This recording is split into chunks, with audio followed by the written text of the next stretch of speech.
Hello, hello, hello.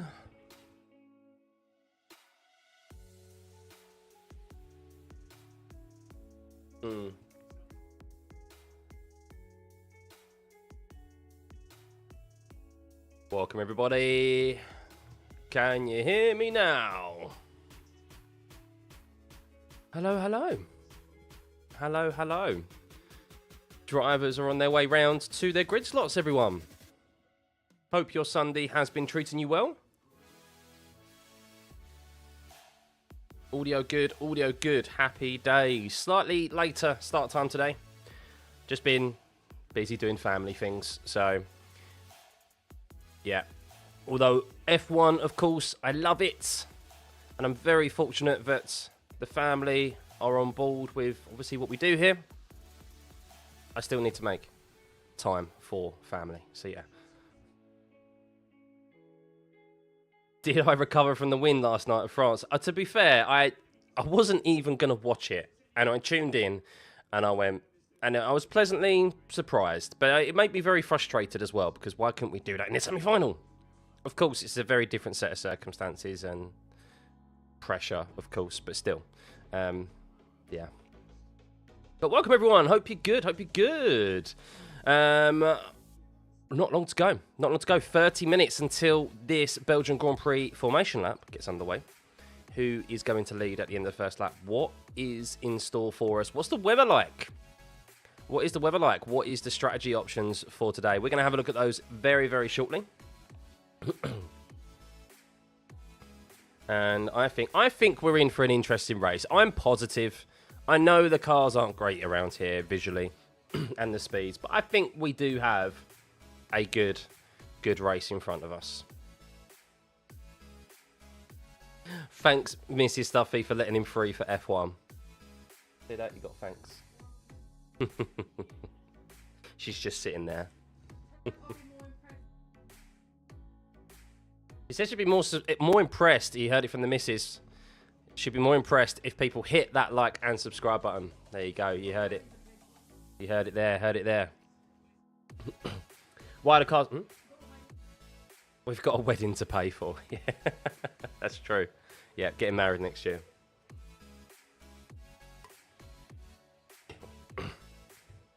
Will Lando or Hadjar make a comeback? We will see. We will see. So there is one brief update on the starting positions, or a couple actually. Fernando Alonso has taken a grid place penalty, so that's why he's starting behind Isaac Hadjar, and Carlos Sainz has also taken new engine parts as well, so he is starting P19. So some, yeah, not really affected anyone's proper starting positions because they were like further down the grid anyway. So Lando Norris, with that 10-place grid penalty, qualifying third yesterday, is starting 13th. That is because of a brand new battery that he has taken for this weekend. And then everyone else above is as they were. So you've seen basically everyone from George Russell and below get promoted up. So you're talking Leclerc starts 4th now on the second row, Hamilton 5th, Piastri 6th, Lindblad 7th, Bortoletto 8th, Lawson 9th, Gasly 10th, Colapinto 11th, and Hulkenberg 12th, rather than one position further down. Why are the cars on track already? Because they do what is called a recon lap. A reconnaissance lap. It's basically their way just to make this a systems check, basically. They make their way around the lap just to see how the car is all operating, check out the track conditions. They only do like a couple of laps and then they start, and then they make their way to their grid slots. Getting ready for the race. Any insight on what Ferrari might do race strategies today? Well, we'll have a look at that in just a moment, because there's something that really Pirelli's strategists have alluded to include. So let's have a look at them, shall we? Welcome, everyone. Thank you for joining, by the way. Who just joined there? Haas, thank you for joining. Welcome to the pit crew. I think it's your second month, isn't it, for joining the pit crew. So thank you, everyone. I do have some gifted subs to give out later on today. So stay tuned for that. If you are fortunate to get one, happy days. If not, they are random. So please don't take it personally. Do I think Lewis can get a podium today? I do. But let's have a look, shall we? I need to just get the strategy options up and have a look at what we're in store for today.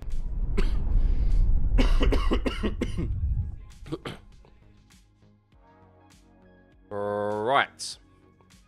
I am a lot better, by the way, guys. I am feeling a lot better, but I'm still not 100%. So apologies if there is the odd cough and the odd sniffle, but I have progressively got better. Right.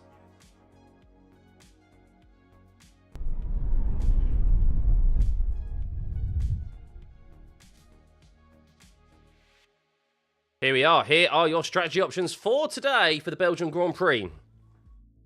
And well, Pirelli have 5 strategy options here, and they're suggesting a 1 pit stop here, a 1 pit stop only, which is contrary to what some of the teams are suggesting. Some of the teams are expecting it to be a 2-stop strategy. Red Bull in particular have said they've seen quite high degradation, and they are expecting it to be a 2-stop today. The hard tyre hasn't really been used this weekend in practice. So they don't know, the teams don't know how the hard tyre is going to perform. So I have just seen via TV coverage that the 2-stop is viable here today, and the undercut is powerful, remember. Here at Spa, undercut is powerful, clean air is powerful. That's what you want to be looking for. So I'm not sure it's going to be a complete 1-stop here. A 2-stop will be good. If it's on the cusp of a 1-stop, 2-stop, that would be best, really, because that's where we then get some going aggressive and we get some teams going like conservative and trying to eke out a 1-stop. So yeah, if it is a 1-stop, I think it's primarily this strategy, the medium to hard compound tyre. The softs, I don't know, maybe, will the softs last that long? I don't think they will. I don't think the softs will last that long. Some drivers may start on the hard compound tyre and go long, maybe for a safety car. There's a high possibility of a safety car always here at Spa, and of course just this year in general. So I think really strategy 1, I think we'll see most drivers start on the medium, maybe some start on the hard if they want to go long, but as we said, we know the undercut is powerful here. But we'll have a look at if drivers do want to goal hang for a safety car, what the cheap pit stop is worth, because we have seen VSCs and safety cars come and play an impact into drivers gaining positions this season. So that tyre degradation, well, here we go. The soft compound tyre, understandably, always the softest, and it is the most degrading tyre. So the drop-off is the most at just 1.5 per lap. And then the medium is 1/10 per lap. And then the hard is 0.06. Supposedly, this is from data Pirelli have gathered. So then we go to... So, I mean, just touching on that is a bit more of an even spread. That's kind of how it should be. Last time around at Silverstone, I think the medium and hard were basically identical, which was just ridiculous. And in relation to who has what tyres available, well, there is a lot. Basically, teams can do what they want, pretty much. They can do what they want. Antonelli, Verstappen, all of the top 10, other than Lawson and Gasly, they all have 3 used sets of tyres. They have 1 brand new set of mediums and 2 brand new sets of hards.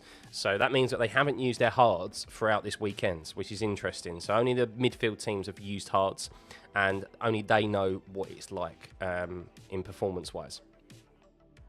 Clouds look quite dark here. Rain doesn't seem possible. Are you at Spa? Oh, you're at Spa, James. Wicked, man. You can see the bus stop in the distance and all the way from La Source to Eau Rouge. Well, here we go. We have a trackside reporter, everyone. You can let us know, James, in the chat, who is a model of the channel. I haven't seen you for some time. Whether or not it is raining in Spa. So, yes, there we go. So we have someone trackside. And I'm looking at the TV coverage, and there is a lot of cloud in the air. There is a real mixture of dark clouds, light clouds, and blue sky. So, yeah, who knows what is going to happen. Red Bull lacked straight line speed during Belgian qualifying, so they will likely drop to 6th. Yeah, I mean, I don't think, as the grid lines up, I don't think that's how it's going to finish. But we will see. Time will tell. And race simulation pace. Well, Mercedes, you'll be unsurprised to see, are predicted to be the quickest. Shock, absolute horror to no one. Ferrari, 2nd fastest. McLaren, 3rd fastest. And Red Bull, it's quite close, really, to be fair. Less than a tenth separating Ferrari, McLaren, and Red Bull. So it could be a close battle for the two. I mean, realistically, let's be real. We're all kind of expecting Kimi Antonelli to win this race today, aren't we? So I think Ferrari, McLaren and Red Bull, it's going to be a close battle between those guys for the last podium positions for 2nd and 3rd, because we know George is struggling a little bit more than his teammates. unless there is something genuinely wrong with his car. I really don't know what to believe. I really don't know what to believe from what I've seen overnight. And then the pit stop lost time, guys. Here we go. So, green flag conditions, 18.5 seconds. Not the one of the shortest pit stops here out on the calendar. And you only gain a 7.5 second advantage by pitting under the safety car VSC. That is still a significant advantage, of course, but it's the smallest margin throughout the season because of how short the pit stop loss is here. That's why we normally see like 2 stops as well, and because this circuit, you can gain time out on track. VSC, interestingly, we've had no VSCs the last 7 years. That's odd, isn't it? But we've had 50% of the time we've had a safety car, and 25% of the time we've seen a red flag. So will we see those today? I think we'll see a safety car today. I really think we'll do. Really think we will. It's a very long circuit, of course. There are a few runoff areas, but we have gravel, quite a few gravel traps here. So if someone loses it in a gravel trap, they're beached. They're very deep here. It's difficult to get back out of them, and that will require us at least minimum of VSC and then probably a full safety car because a vehicle will need to be brought out on track to a recovery vehicle will be needed to remove that car safely. Is it going to rain? Well, the forecast, I believe, doesn't say it is going to rain, but there is, as always at Spa, it can change in an instant. So Pirelli suggesting 1-stop strategy. I think it's on the cusp of a 1 to 2 stop as per the team's analysis. It all really depends on this hard compound tyre. If this hard compound tyre lasts quite a long time, then we will see a 1-stop probably. But the teams supposedly have seen quite a lot of degradation on the medium and soft compound tyre. So to make a 2-stop work, I mean, yeah, it depends on how if that hard compound tyre is going to last that long. So there we go, guys. That is it. There are spots of rain on the radar around the area. Come on, give us some rain. We need it. We want it. I want it. So I hope you guys do as well. But that is it for your strategy window, really, guys. Quite short and sweet for today. Everyone's pretty much open in relation to their tyres. No one is kind of shoehorned into a particular strategy. Isaac Hadjar, of course, is starting. It'd be interesting to see Isaac Hadjar's progression today as he starts 21st. Lando Norris, keep an eye on Lando. But Lando made it into Q3 anyway, so he has the same tyre allocation as the drivers in the top 10. So, yeah, we will see how this race unfolds. Lots of variables for the strategy today, which is interesting. Right, let's just get everything back in place.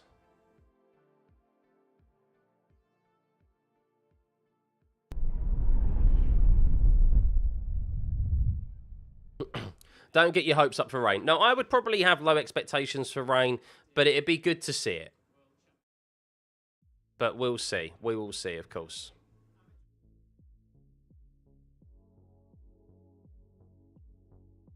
Am I going to watch World Cup final tonight? I'll tune in. I'll probably catch the second half. I'm doing the Missed Apex podcast this evening.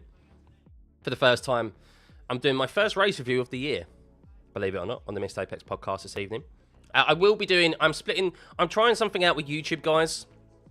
If you're wondering why there is a second stream that is scheduled for after this race, it's where we normally stay live afterwards, after the race ends, and obviously we react. It's a race reaction, basically. I am trying something out with YouTube, just trying to figure out how kind of things operate. So I'm splitting the stream up, basically, into a race reaction. So I've already got everything set up, but once the stream ends, it'll be sending you straight over there. So do not worry. Just stay where you are, and I'll be live literally a few seconds after this stream ends.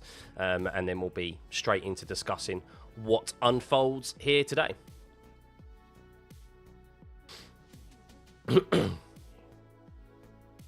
Give Alonso a complimentary poll. Let's see how many laps it takes for him to achieve the setup. Your predictions are... Well, yeah, let's do a prediction. I haven't done any predictions. Apologies, I haven't run a poll. Who will win today? Who will win the Belgian GP? Who have we got up there? I think we could maybe see something between Russell and Kimi today. I do. I'm going to group Leclerc and Hamilton together purely because of where they're starting, and I can only fit four slots on this. Experimental with the YouTube algorithm is always good. Yeah, just trying to... I've had some conversations with some people recently. Actual other YouTubers and that. So, yeah. Trying to understand more, of course. What are my predictions for today? I'm still sticking with my prediction at the start of the week, which is Kimi first, George second, Hamilton third. Quite boring, but I think that's probably what I'm going for. I think the Mercedes, even though George is maybe struggling a bit on single lap pace, I think over a race distance, I think George may, just in that Mercedes, I keep saying it all week, I just think the power of that Mercedes is just going to get him through.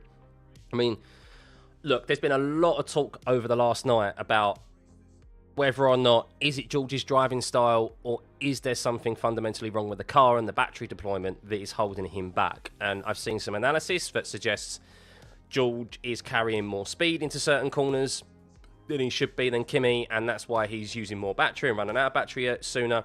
I've seen comments from Toto Wolff that suggests they don't understand why George is not, like, he's not doing anything wrong, and they don't understand why his battery is running out as it is. And then George's comments itself. I really don't know what to believe, to be honest with you. All I know is that these cars are very sensitive. There is a lot of emphasis on the machine learning algorithm, and I don't know. I just don't know what to believe. It's difficult, isn't it? It's difficult to know what is causing what is causing it. I mean, there's one thing that definitely is for sure, is that Kimi Antonelli is getting the best out of these cars and knows how to drive these cars, and is not having the same issues, if any issues, as his teammate, whether that be driving style wise or mechanical wise. But air temperature is 17.4 degrees Celsius, so humidity is 51%. Air temperature is a bit cooler than you would normally see on the cooler side. Is that going to bear well for the tyres? Oh, quite a few dark clouds in the area, by the way. I can see in the TV coverage.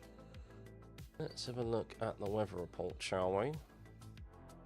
I mean, the weather report says there's not going to be any rain, but never say never at Spa. You just never know. Never know.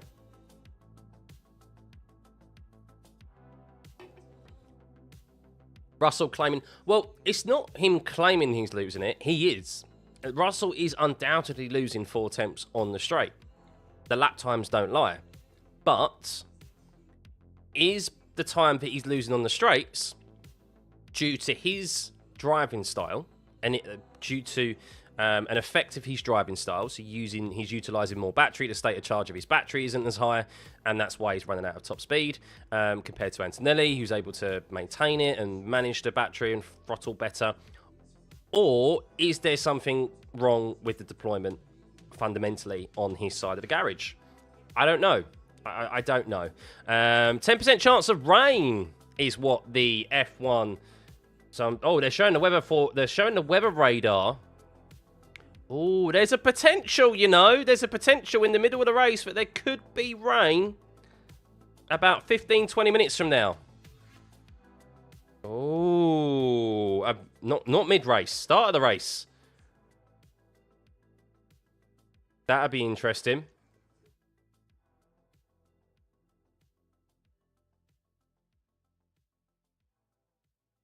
What's the prediction if it is rain?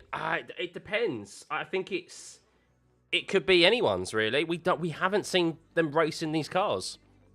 Really don't know. F1 will just delay the start. I know. We need rain to happen once the race begins, guys. Not before the race, because otherwise they'll go, oh, they'll crap themselves.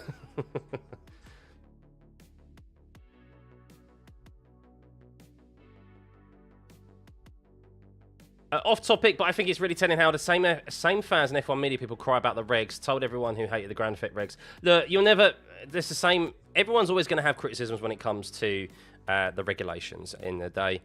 People are never going to be happy. There's always going to be criticisms.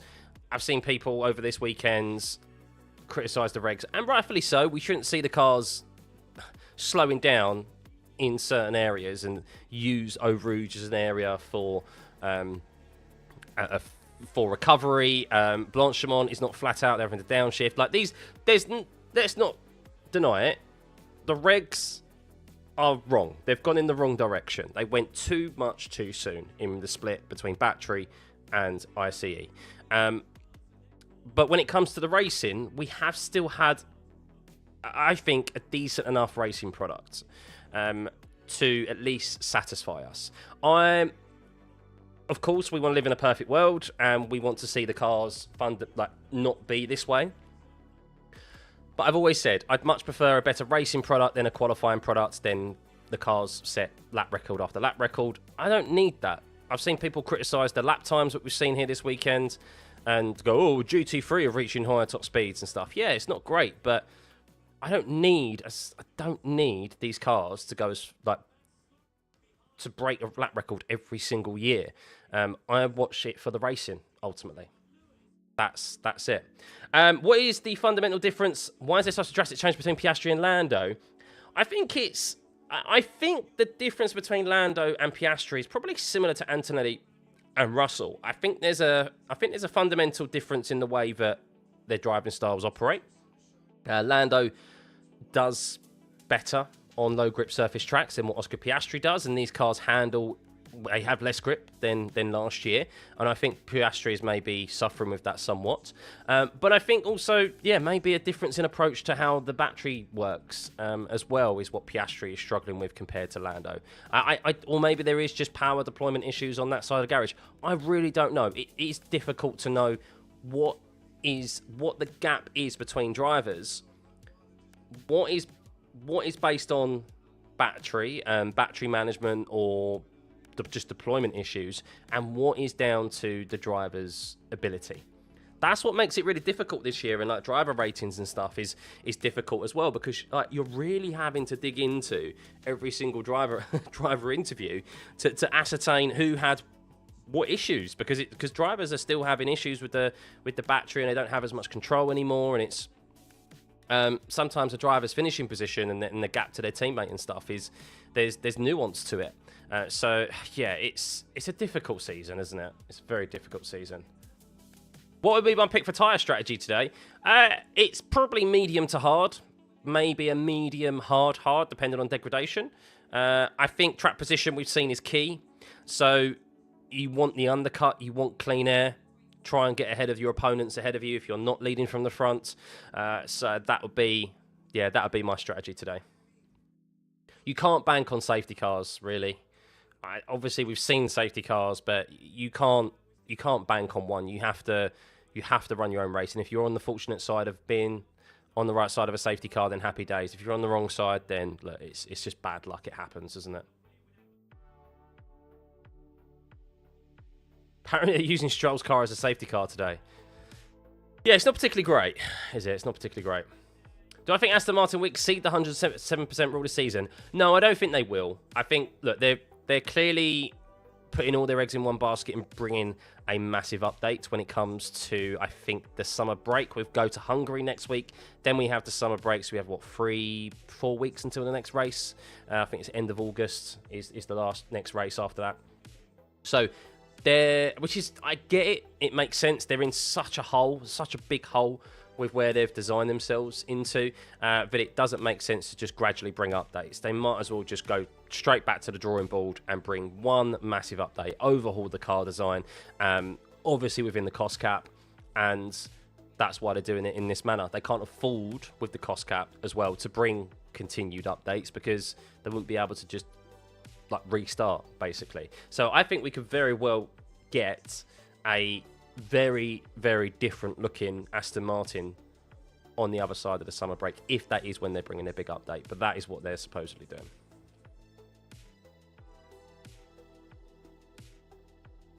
You would much prefer to have my commentary during the official race stream. I appreciate that. It's a lovely compliment to have. Thank you, John.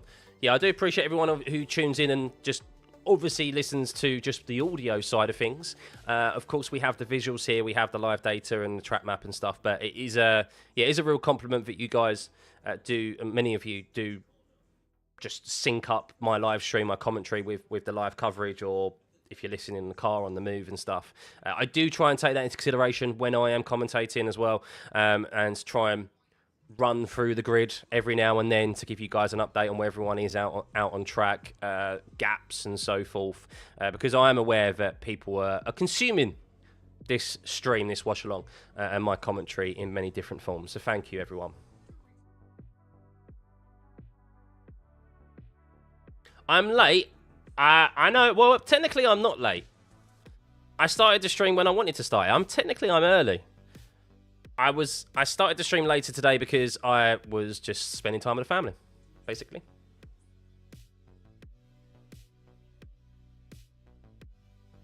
We're not going to talk about England-France yesterday because as much as an exciting game that was to watch, it's also very frustrating to watch as an England fan.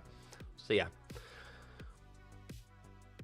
Coffee maker is trickling like a geriatric late hours at the pub. But good morning, everyone. Hope you are well. Hit that like and subscribe. And we are just over 6 minutes away from this race getting underway. There is a 10% risk of rain in the air. There is a risk of rain hitting the track as we get started here. There is rain forecast on the radars that we've seen. But will it hit Spa? We will see. We are yet to see any wet weather running yet this season. So will we see it? If it is a dry race, we've run through the strategies today. Pirelli are suggesting a one-stop strategy, a medium to hard compound, soft to hards. The interesting factor here is that none of the top 4 teams have done any running on the hard compound tyre. They have 2 brand new hards available to them, and Ocon's radio is, just stopping myself there, Ocon's radio has said we expect a very small shower just after we get started. So they are predicting rain, a small shower. How much of a small shower is that going to be? How much of an effect will that have on the racetrack? We will see. Time will tell. But going back to the strategy options, the teams have done no running on the hard compound tyre. They have no idea. They have no data in how that compound performs. And well, some teams are suggesting it could be a 2-stop with the level of degradation they have seen on the soft and medium compound tyre. It has kind of always been in between a one. It's either really been a comfortable 1-stop here at Spa, or it's been a definite 2-stop. There's never really been an in-between. And as I say that, well, here we go. We have the tyre blankets off, and we can see that everyone down to P12 is started on the medium compound tyre. Lando Norris. Oh, that's interesting. Lando Norris, who qualified P3 yesterday, but has a 10-place grid penalty, so he's starting 13th for a new battery. He's on the hard compound tyre. He's going long in this first stint. I like it, Lando. I like it, McLaren. Good call. Good call. Try something different. Why not? Clean air is going to be king here, so if he stays out there long, then he will be able to maybe gain some ground and be very quick at the end of this race. What's going to be interesting, though, is that all of the teams are going to be looking at Lando and keeping an eye on him like a hawk because, as I just said, no one has any data on the hard compound tyre. It's also a bit of a guinea pig for Oscar Piastri as well because Oscar's starting P6. Ollie Behrman on mediums, Albon. So you've got Bottas starting on softs, Perez on hards, Sainz on softs, Stroll on hards. Hadjar also on hards. He's starting 21st. He's actually been promoted a position because Alonso has taken a grid penalty as well. Hadjar, numerous new parts on his car coming into this weekend that are over his allocation. So he had a 22-place grid penalty, which is why he is starting on the last row of the grid. But expect him to be pretty quick and make up some room, make up some plenty of places at the start of this race. So, yeah, interesting there. People will be looking at Norris, keeping a keen eye on him and how his pace is on the hard compound tyre and what that degradation is like because there is potential of it being a 2-stop race today. But everyone on the mediums who you expect to be, I get that because it leaves them open to do a 1-stop, to do a 2-stop. They can go to a set of softs at the end. Most likely, they've got 2 sets of hards to use. Everyone has the same amount of tyres to use as well. There's no one who's out there in relation to they've only got 2 mediums or 1 set of hards, etc. So they all have the same amount of tyres available to use, so it leaves them able to change things on the fly. So there we go. So what happened to Sainz, Mark? Sainz took a grid penalty for a new engine unit, I think it was. So he is starting 19th. So he had a 10-place. He had 10-place grid penalty. I think 5-place grid penalty. I think it was Carlos Sainz.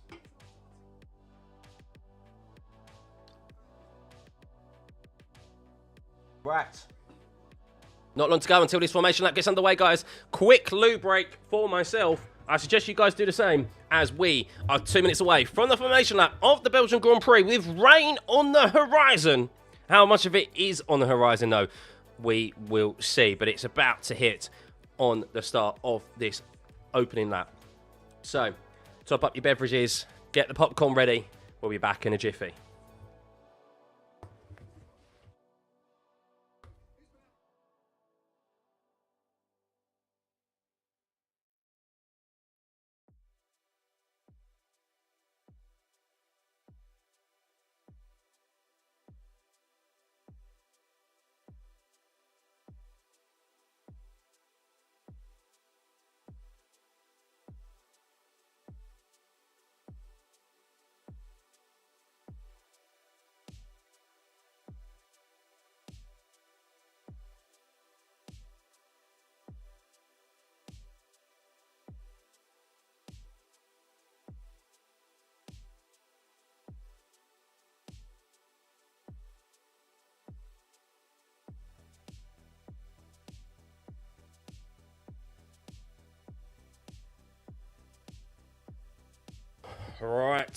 Right.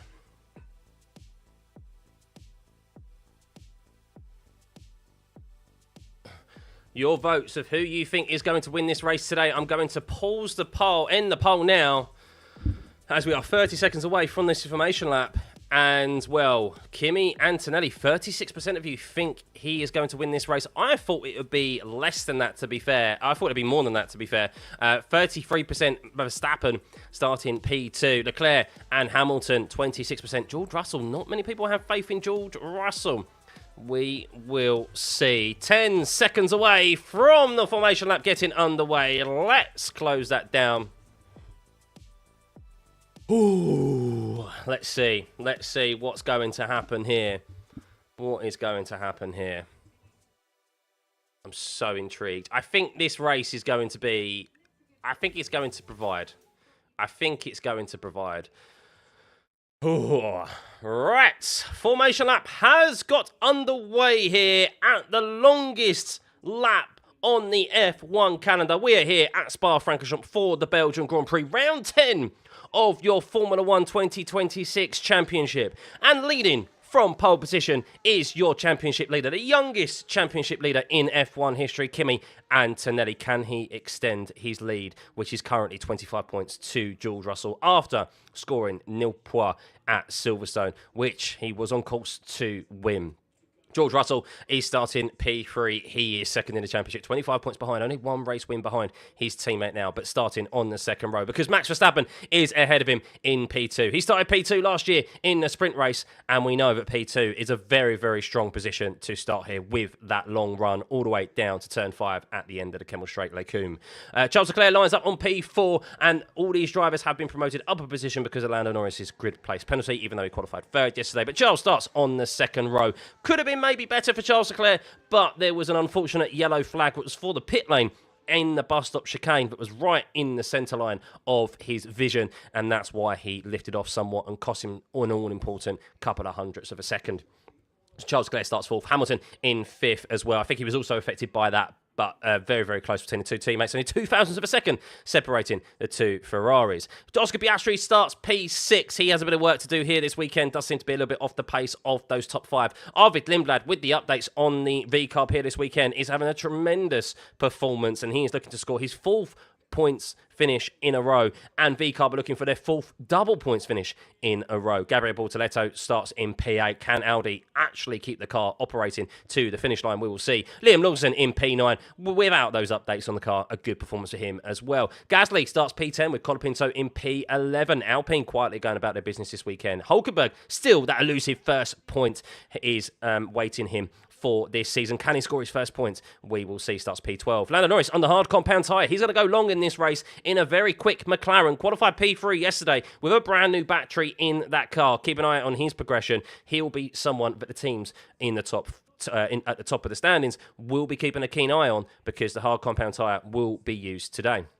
Behrman starts in 14th, Albon 15th, Ocon is in 16th, Bottas starts on the softs in 17th, Perez is on the hards in 18th, Sainz, a grid place penalty for him for a new engine part, is starting in P19 on the softs. Stroll is 20th on the hards, Hadjar had a 22 place grid penalty, and that's why he starts 21st. He should be starting dead last, but Alonso took another penalty as well, and he starts dead last instead. They are all on the hard compound tyres, hoping to go long in this race. We don't know if it's going to be a one-stop, we don't know if it's going to be a two-stop, but I think we are here for a very intriguing Belgian Grand Prix. Thank you for joining us. As always, guys, hit that like and subscribe button. Antonelli lines up at the start of the grid, of course. How much grip does he have in those tyres? Are they losing temperature? All the while, he sits on that front row, as it is a long time here for them sitting at the front of this grid, as we are waiting for the stragglers here at the back. Hadjar and Fernando Alonso, they're only just making their way through the bus stop chicane.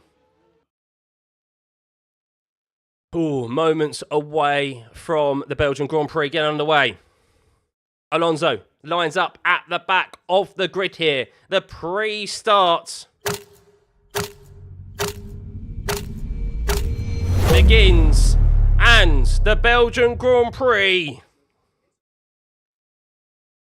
they're being held a very long time, but the Belgian Grand Prix is underway. Who's going to lead here into the first corner? How has Antonelli started? But does he even want to be first heading into the first corner? As they make their way out of La Source, and now it is full throttle. It's a drag race to turn 5 as they make their way through Eau Rouge, as Max Verstappen is side by side with Antonelli through Eau Rouge, and Max Verstappen leads as he comes across through Radion. Max Verstappen, but will he be able to hold on here as Charles Leclerc dropped through the field? I don't think he has, as he's up into P3 and George Russell is down a position, but Antonelli comes back past Verstappen into turn 5, and Verstappen actually is now down into 3rd as Charles Leclerc, an unbelievable start from him. There's a yellow flag as George Russell is round. Oh my goodness, George Russell is round. Double yellow in La Source. Is he in the wall? I'm about to find out. But wow, Max Verstappen did overtake Antonelli down into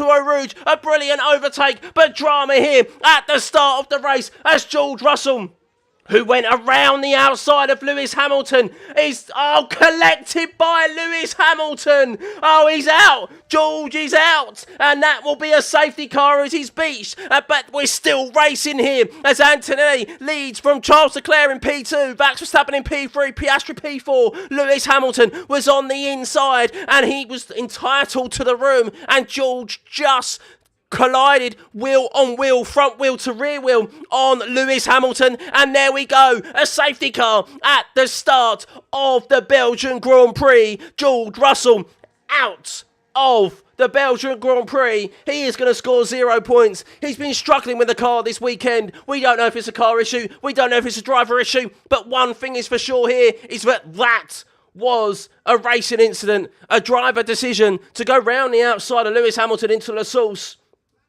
And well, I need to see a replay of it, but he has collided with the Ferrari driver, his former teammate, and he is out of this race and beached in the gravel. George Russell out of the Belgian Grand Prix. Deary, deary me, as George Russell, a forlorn George Russell, walks through the gravel, hops over the barrier, and he's out of this race. Recovery vehicle at turn 6.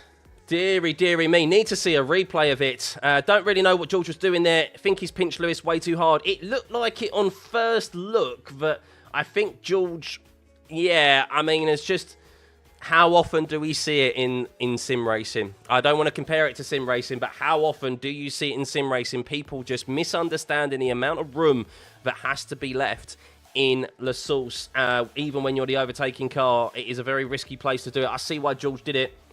Hadjar is in the pit lane. Bortoletto in the pit lane as well. So they're all onto a set of mediums now. They're getting off of the hard compound tyre. This is interesting. So we'll see what they're able to do. Behrman pitting early as well, as is Perez and Bottas. But yet to see a replay. But Max Verstappen, really, he got up too close to Antonelli. He got up too close to Antonelli. They were side by side into the run down to Eau Rouge. And, well, Antonelli lifted and then swept back past Verstappen into turn 5. So, need to see what happened with George. I think it was a... Look, George was around the outside. I'm still yet to see a replay. Looking at the damage of Lewis. Lewis's car looks to be intact. So I think Lewis has actually come away without any damage on his car. Very, very fortunate there, Lewis. Right, watching the race restart here to let you guys know. We have a safety car if you're just joining us. George Russell is out of this race after colliding with Lewis Hamilton and going into the gravel, into a spin at La Source. So, Max Verstappen, great start from him. He was already alongside Antonelli down into turn 1.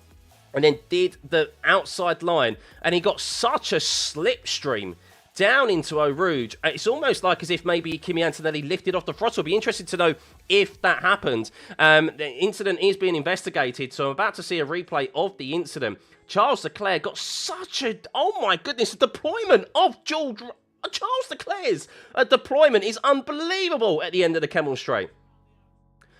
Yeah, I think George Russell's definitely squeezed Lewis there. Lewis was... watching that back, Lewis Hamilton was definitely had... I'm watching it now from Lewis's onboard to see if there was more that George could have done. I mean, the thing is, though, how will they look at it? Well, they do treat first lap incidents very differently. They might give Lewis a penalty for that. He's come off the curb, Lewis. He's come off the curb. A little bit of a slide, and they might give... Lewis does have damage. Hamilton says, car crossed over in front of me. I was right behind another car, so I had no front end. I think they might give Hamilton a penalty for it, but I think they might look on it. They might look on it quite not favourably, but they may give him a bye because it's the first lap. We've seen first lap incidents I think it's a racing incident, to be honest with you. And I'm not just saying that because it's Hamilton. Some people may think British bias, hey ho. But I think it's just a racing incident. Oh wow! Ollie Behrman just took off Esteban Ocon's front wing end plate. Deary me. So Esteban Ocon damaged there for Esteban Ocon, and that's why he's down in 20th at the moment, down 4 places. I think George could have left more room. Lewis Hamilton, he's on the inside. It's something. It's just an incident that you see so often in La Source at the start of a race. But Lewis does have damage, by the way. Lewis does have damage to his car. He has lost that deflector on the inside. You know, the deflector that is on the inside of the car. So yeah, he's definitely lost something there. I don't think he'll be given a penalty purely because it's the first lap. And I personally would say that's a racing incident. I don't think that was... Like, he's being overtaken. Obviously, they'll say George, as per the rules, racing guidelines, George Russell was ahead at the apex. It's interesting. It's interesting.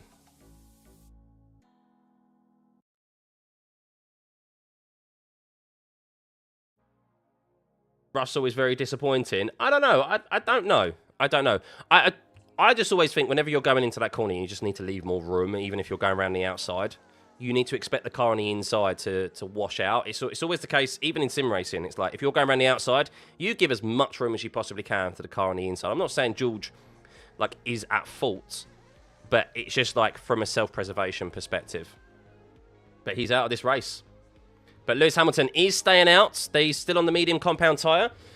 It's still under investigation. We don't know what's going to happen. But if you're just joining us, we have a safety car because George Russell has collided with Lewis Hamilton. Or Lewis Hamilton has collided with George Russell is probably more the apt way to say it.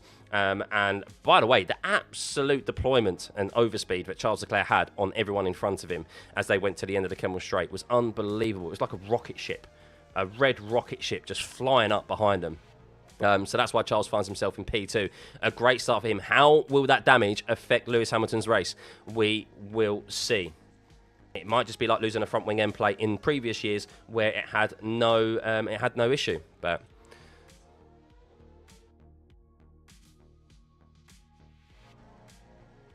Max battery won't charge. Off, it will charge itself as soon as he goes slow off here.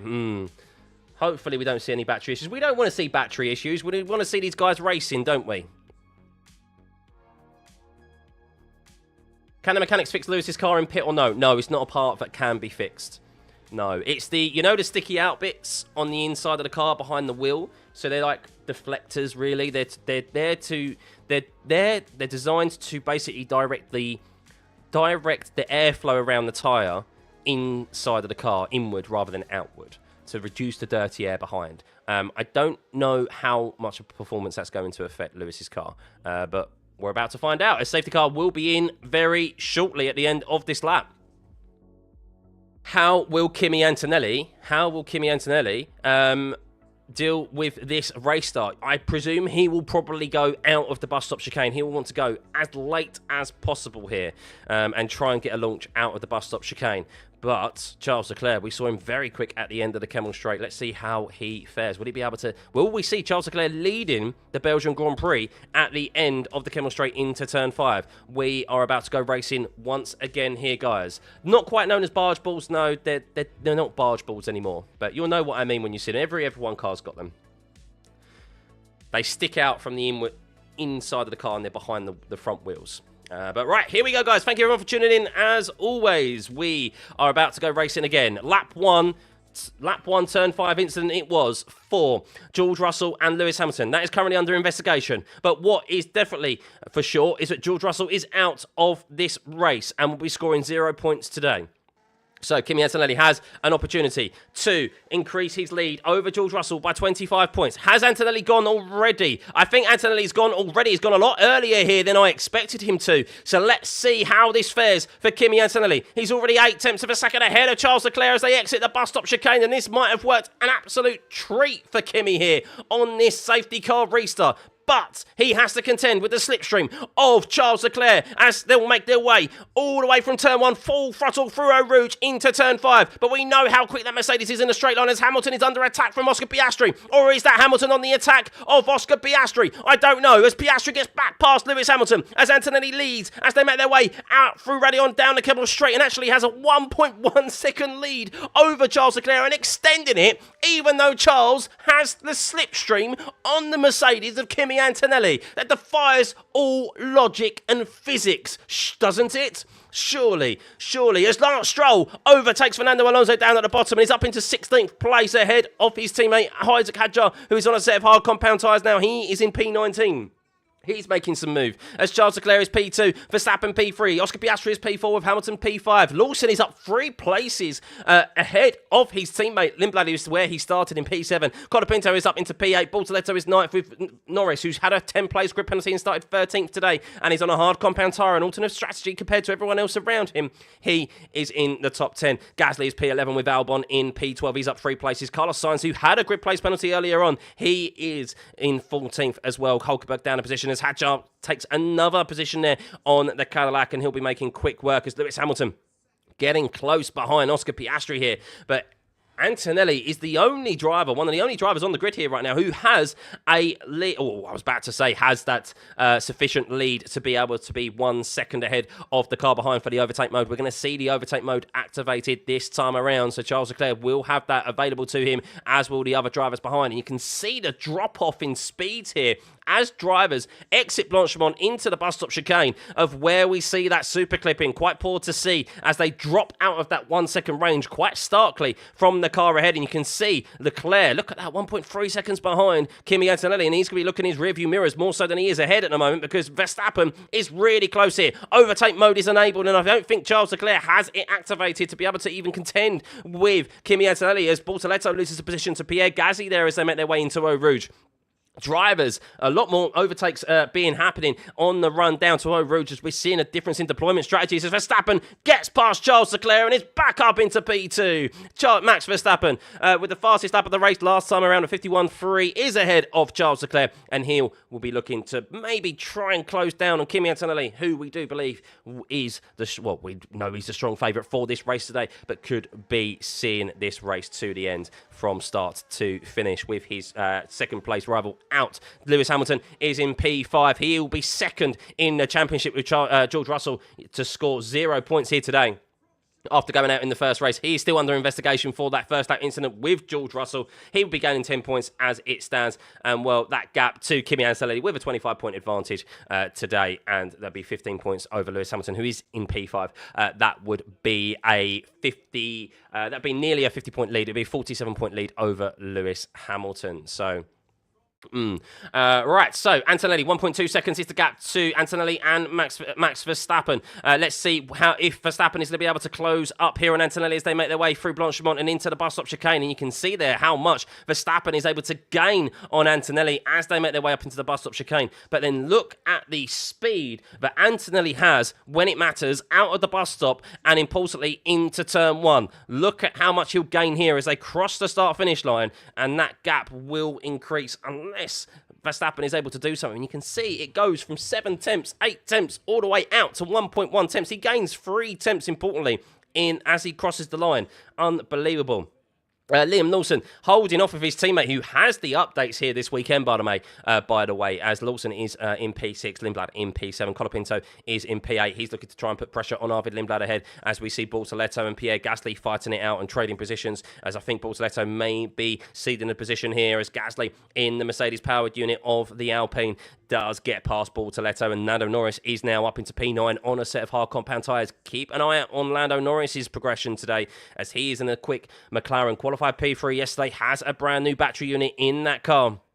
And he is going to be going a lot longer in the first stint of this race than everyone else as he started on the hard compound tyre and everyone else is on a set of mediums. Antonelli, though, update. He is 1.3 seconds ahead of Max Verstappen as they make their way down into turn 12, the chicane where we've seen so many errors this weekend, most notably from Gasly and from Lewis Hamilton, who hit the wall there. Will we see someone do the same again today? We will see. Charles Leclerc staying on the back of the Red Bull of Max Verstappen. Oscar Piastri also faring quite nicely as well. He struggled with pace here this weekend, Oscar Piastri, but he is well within this fight for a podium today. And Lewis Hamilton, who is still under investigation for that turn 5 incident on lap 1 with George Russell, which subsequently took George Russell out of this race.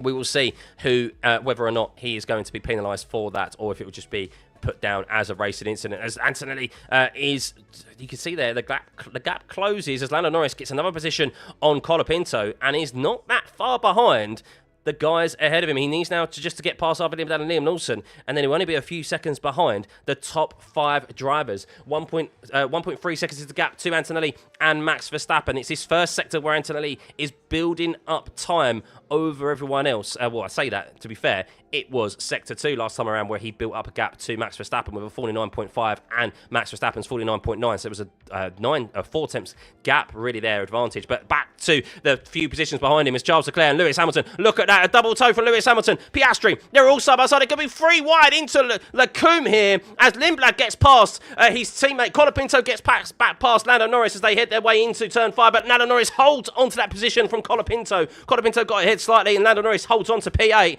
And, well, Charles Leclerc, Oscar Piastri and Lewis Hamilton nose to tail there, almost 3 wide as they went into the braking zone of turn 5, and they still held on to positions as Charles Leclerc left the bare minimum amount of room for Oscar Piastri on the outside. He defended the centre of the track. Oh, they made contact! Oh, dearie me, Charles Leclerc and Oscar Piastri. Oscar Piastri's front wing is got damage. Oscar Piastri, contact there, under braking. That's why there's a double yellow for debris. Who has actually lost damage there? I don't know if it was Oscar's. His front wing still seems to be intact. Is it actually Charles Leclerc who has damage to his car here? There was definite pieces of carbon fibre that flew off into the air.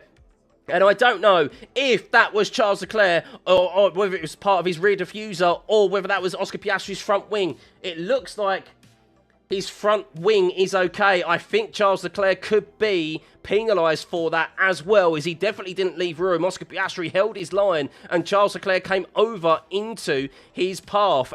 We'll see, yet to see the exact extent of Charles Leclerc's damage to the rear of his car. I think that's more so off Charles Leclerc than it is Oscar Piastri, as his front wing does seem to be intact. Let's see if that affects Charles Leclerc this time around, as he's 1.2 seconds behind Max Verstappen, who is also 1.2 seconds behind Kimi Antonelli as they make their way over Raidillon here and down the Kemmel Straight. Oscar Piastri, 7 tenths behind Charles Leclerc, with Lewis Hamilton with a fastest last sector last time around with that double toe. You can see him. Is he going to be able to get past Charles Leclerc here as we have a slight delay in the track map as they make their way down the Kemmel Straight? Oh no, we have a pause in the delay. We have a pause there. And as we saw that pause, Hamilton on the other side of the delay of the data has gained 4th place. And well, even though he's lost that deflector from that first lap incident, which is still under investigation, is faring quite nicely as he is in P4 and looking to get a podium here today. Alonso and Stroll swapping positions, by the way, left, right and centre almost every lap. They're having their own battle as they are 32 seconds behind the lead in P20 and P21 with George Russell out of this race. Noted there involving an incident, turn 5, with Charles Leclerc and Oscar Piastri causing a collision. I need to see it back. Watching the, actually right on cue, seeing the replay now. Who's damaged? Who got damaged there? Was it Charles Leclerc? It was definitely Charles Leclerc. Yeah, it was his... He's lost a chunk of his floor on the left rear, and that was definitely on Charles Leclerc there. Just misjudged it, moved over to try and open up the corner as much as possible. And, well, as there's a 5-second time penalty for Lewis Hamilton for causing a collision. Lewis Hamilton, 5-second time penalty. He has been deemed at fault for that incident with George Russell, which has removed him from this race. And, well, no lap one kindness there for Lewis Hamilton as he sets the fastest lap of the race with a 50.199, and he has a 5-second time penalty to contend with. And, well, will there be a 5-second time penalty for the other Ferrari of Charles Leclerc as well, because he has caused contact with Oscar Piastri, both Ferrari drivers who are driving with damage now and a little bit less of their Ferrari than when they started with. How will they be able to contend in this race? As Hamilton closing up on Charles Leclerc and Max Verstappen staying close and within touching distance of Kimi Antonelli. Kimi Antonelli isn't just completely driving off into the distance here, which I thought he would do, although he is 1.5 seconds ahead of Max Verstappen. Charles Leclerc is 8 tenths behind Max Verstappen there as Isaac Hadjar makes up another position. He finds himself up into 15th now after starting in P21 today with a 22-place grid penalty yesterday. Lando Norris, update on the McLaren driver who qualified P3 and had a 10-place grid penalty for his position for his race today due to a brand new battery. Finds himself up 6 places into P7. He's on the hard compound tyre. Keep an eye on him. Once he gets past Arvid Lindblad, who is just up ahead, he will then have clean air to catch up to his teammate who is in the battle for these podium positions, and even an outside opportunity for the race win. Although Kimi Antonelli, right on cue, is starting to pull out a bit more of a gap here as he now has a 1.9 second, 2-second gap over Max Verstappen. And Charles Leclerc is actually closing in on Max Verstappen here. Half a second is the gap between Leclerc and Max Verstappen. Lewis Hamilton also half a second behind his teammate as well, but that news has just come through for a 5-second time penalty for Lewis Hamilton for his first lap incident and collision with George Russell. So I thought personally it would be seen as a racing incident, but I guess they have seen it differently. We will look at the stewards' reports after this, of course, for our race reactions, so be sure to stay tuned for that afterwards. Normally we do see a bit more leniency on the first lap, but they've clearly taken a very literal look at it, of course, with George Russell being ahead at the apex and Lewis Hamilton just coming off of the curb there and slightly drifting into George Russell and making collision. I mean, he definitely was, the cause of it, but it's, I thought normally you do see leniency for those incidents on the first lap, but there you go. He's got a 5-second time penalty, and Charles Leclerc is under investigation as well for causing the collision with Oscar Piastri, which I think he will also receive a 5-second time penalty for. So stay tuned to see if both Ferrari drivers are going to have to deal with a 5-second time penalty. Isaac Hadjar picks off another driver there at the end of the Kemmel Straight and he's up 7 places now into P14. So, very, very close there. Between, just a reiteration there of the FIA stewards are investigating Charles Leclerc and Oscar Piastri. Max Verstappen is now 2 seconds behind Kimi Antonelli as he starts to stretch his legs, Kimi Antonelli, at the front of this grid. You can see the gaps really start to close somewhat every now and then. But just because of the difference in deployment strategy, but overall Antonelli does have the pace over the Red Bull of Verstappen.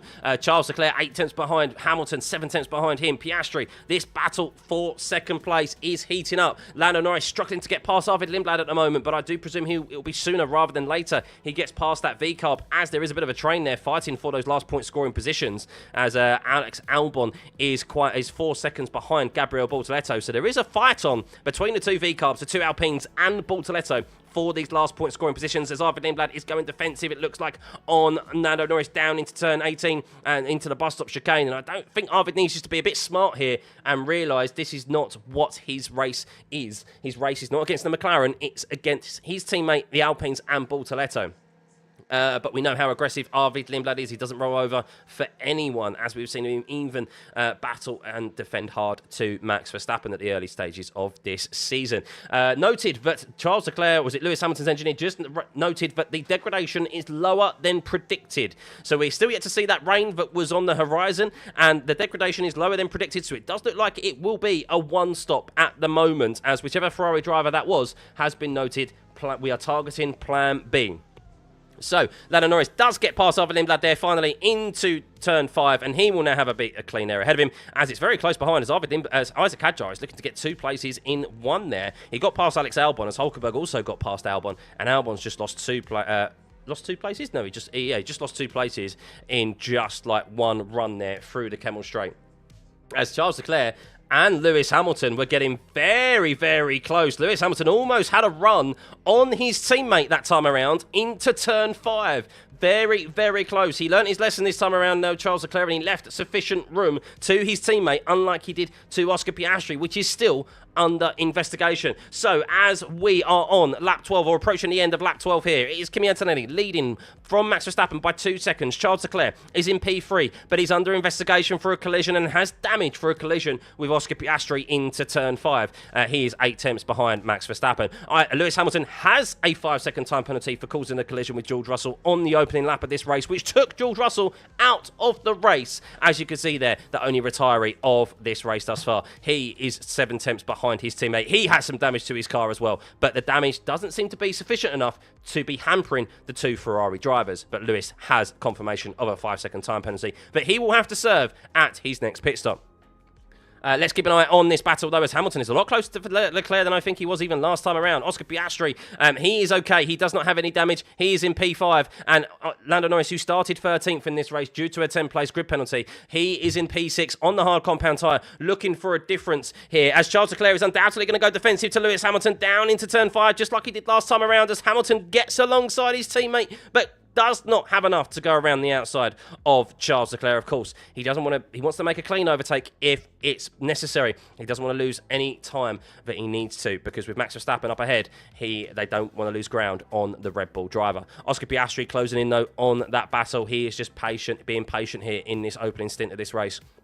Lando Norris is definitely one to keep an eye on, as he's going to go long, and he's on an alternative strategy today. Arvid Lindblad is back where he started in this race in P7. Liam Lawson close behind in P8. There is a fight for the last point scoring position here between Lindblad in 7th, Lawson in 8th, Gasly in 9th, Colapinto in 10th, and Bortoleto in 11th, all within 1 second of another. Isaac Hadjar, who started 21st, is into P12. He's on the hard compound tyres, and he is going to go long in this race. Nico Hulkenberg in P13, trying to stay with Isaac Hadjar and tag onto the back of this battle for the last point scoring positions. Albon is in P14, Behrman P15, Sainz P16, Ocon 17th, Bottas 18th, Alonso 19th, Stroll is 20th, Perez is 21st, and he is out of the pits this time around after starting on the soft compound tyres.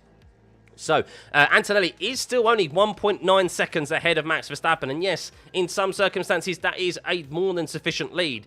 But I almost expected Antonelli to be driving off into the distance here at Spa, at this Belgian Grand Prix. But he is not. It does look quite comfortable for Antonelli at the moment, though. But we still have 31 laps remaining of this Belgian Grand Prix. Lewis is claiming he's faster than Charles, even with the damage. Well, we'll see whether team orders are going to be coming into play sooner rather than later. Maybe they will, because Lewis does have a 5-second time penalty. And if it hampers the overall race scenario, well, we will see. Of course, with George Russell out of the way as well, Lewis Hamilton would be moving up into P2, into the championship standings by scoring the points he's on at the moment. He would have a 5-point advantage over George Russell, 159 to 154. That gap to Kimi Antonelli would be 45 points rather than 47, as Antonelli would be gaining 13 points. 13 points over Lewis Hamilton in this championship when he was already 32 points ahead. Heading into this weekend. And of course, he'll be gaining 25 points again on George Russell, as he is going to score 0 today after going out on the first lap of this race. Oscar Piastri starting to fall back somewhat from Lewis Hamilton now, 2.3 seconds behind, and Lando Norris is gaining at quite a rate of knots. So 51.5 last time around for Antonelli on the hard compound tyre compared to Piastri on a 52.1, Hamilton 51.7, Leclerc 51.3, Verstappen 51.1, and well, now the top 4 are no longer, well, Leclerc just gains that 1 second range to Max Verstappen again. But the top 4 now separated by more than 1 second, so no one is in the range of the overtake mode at the moment. What is the decision, still yet, by the way, to get a resolution on the Charles Leclerc and Oscar Piastri decision? Not sure what's taken the stewards so long. I don't think they've got so much to investigate right now, but the Oscar Piastri and Charles Leclerc investigation for that collision has not been resolved yet, and I'm quite surprised that it has not been resolved. I don't know what the stewards are doing. There seems to be that they're quite asleep. They may be taking a bit of a nap. As Gasly drops through the field here as he decides to make a pit stop here. He pulls the trigger first. The undercut is powerful here, remember, at Spa. Degradation does seem to be a bit lower than predicted. Will they be able to take the hard compound tyres to the end of the race here, or will we see another pit stop?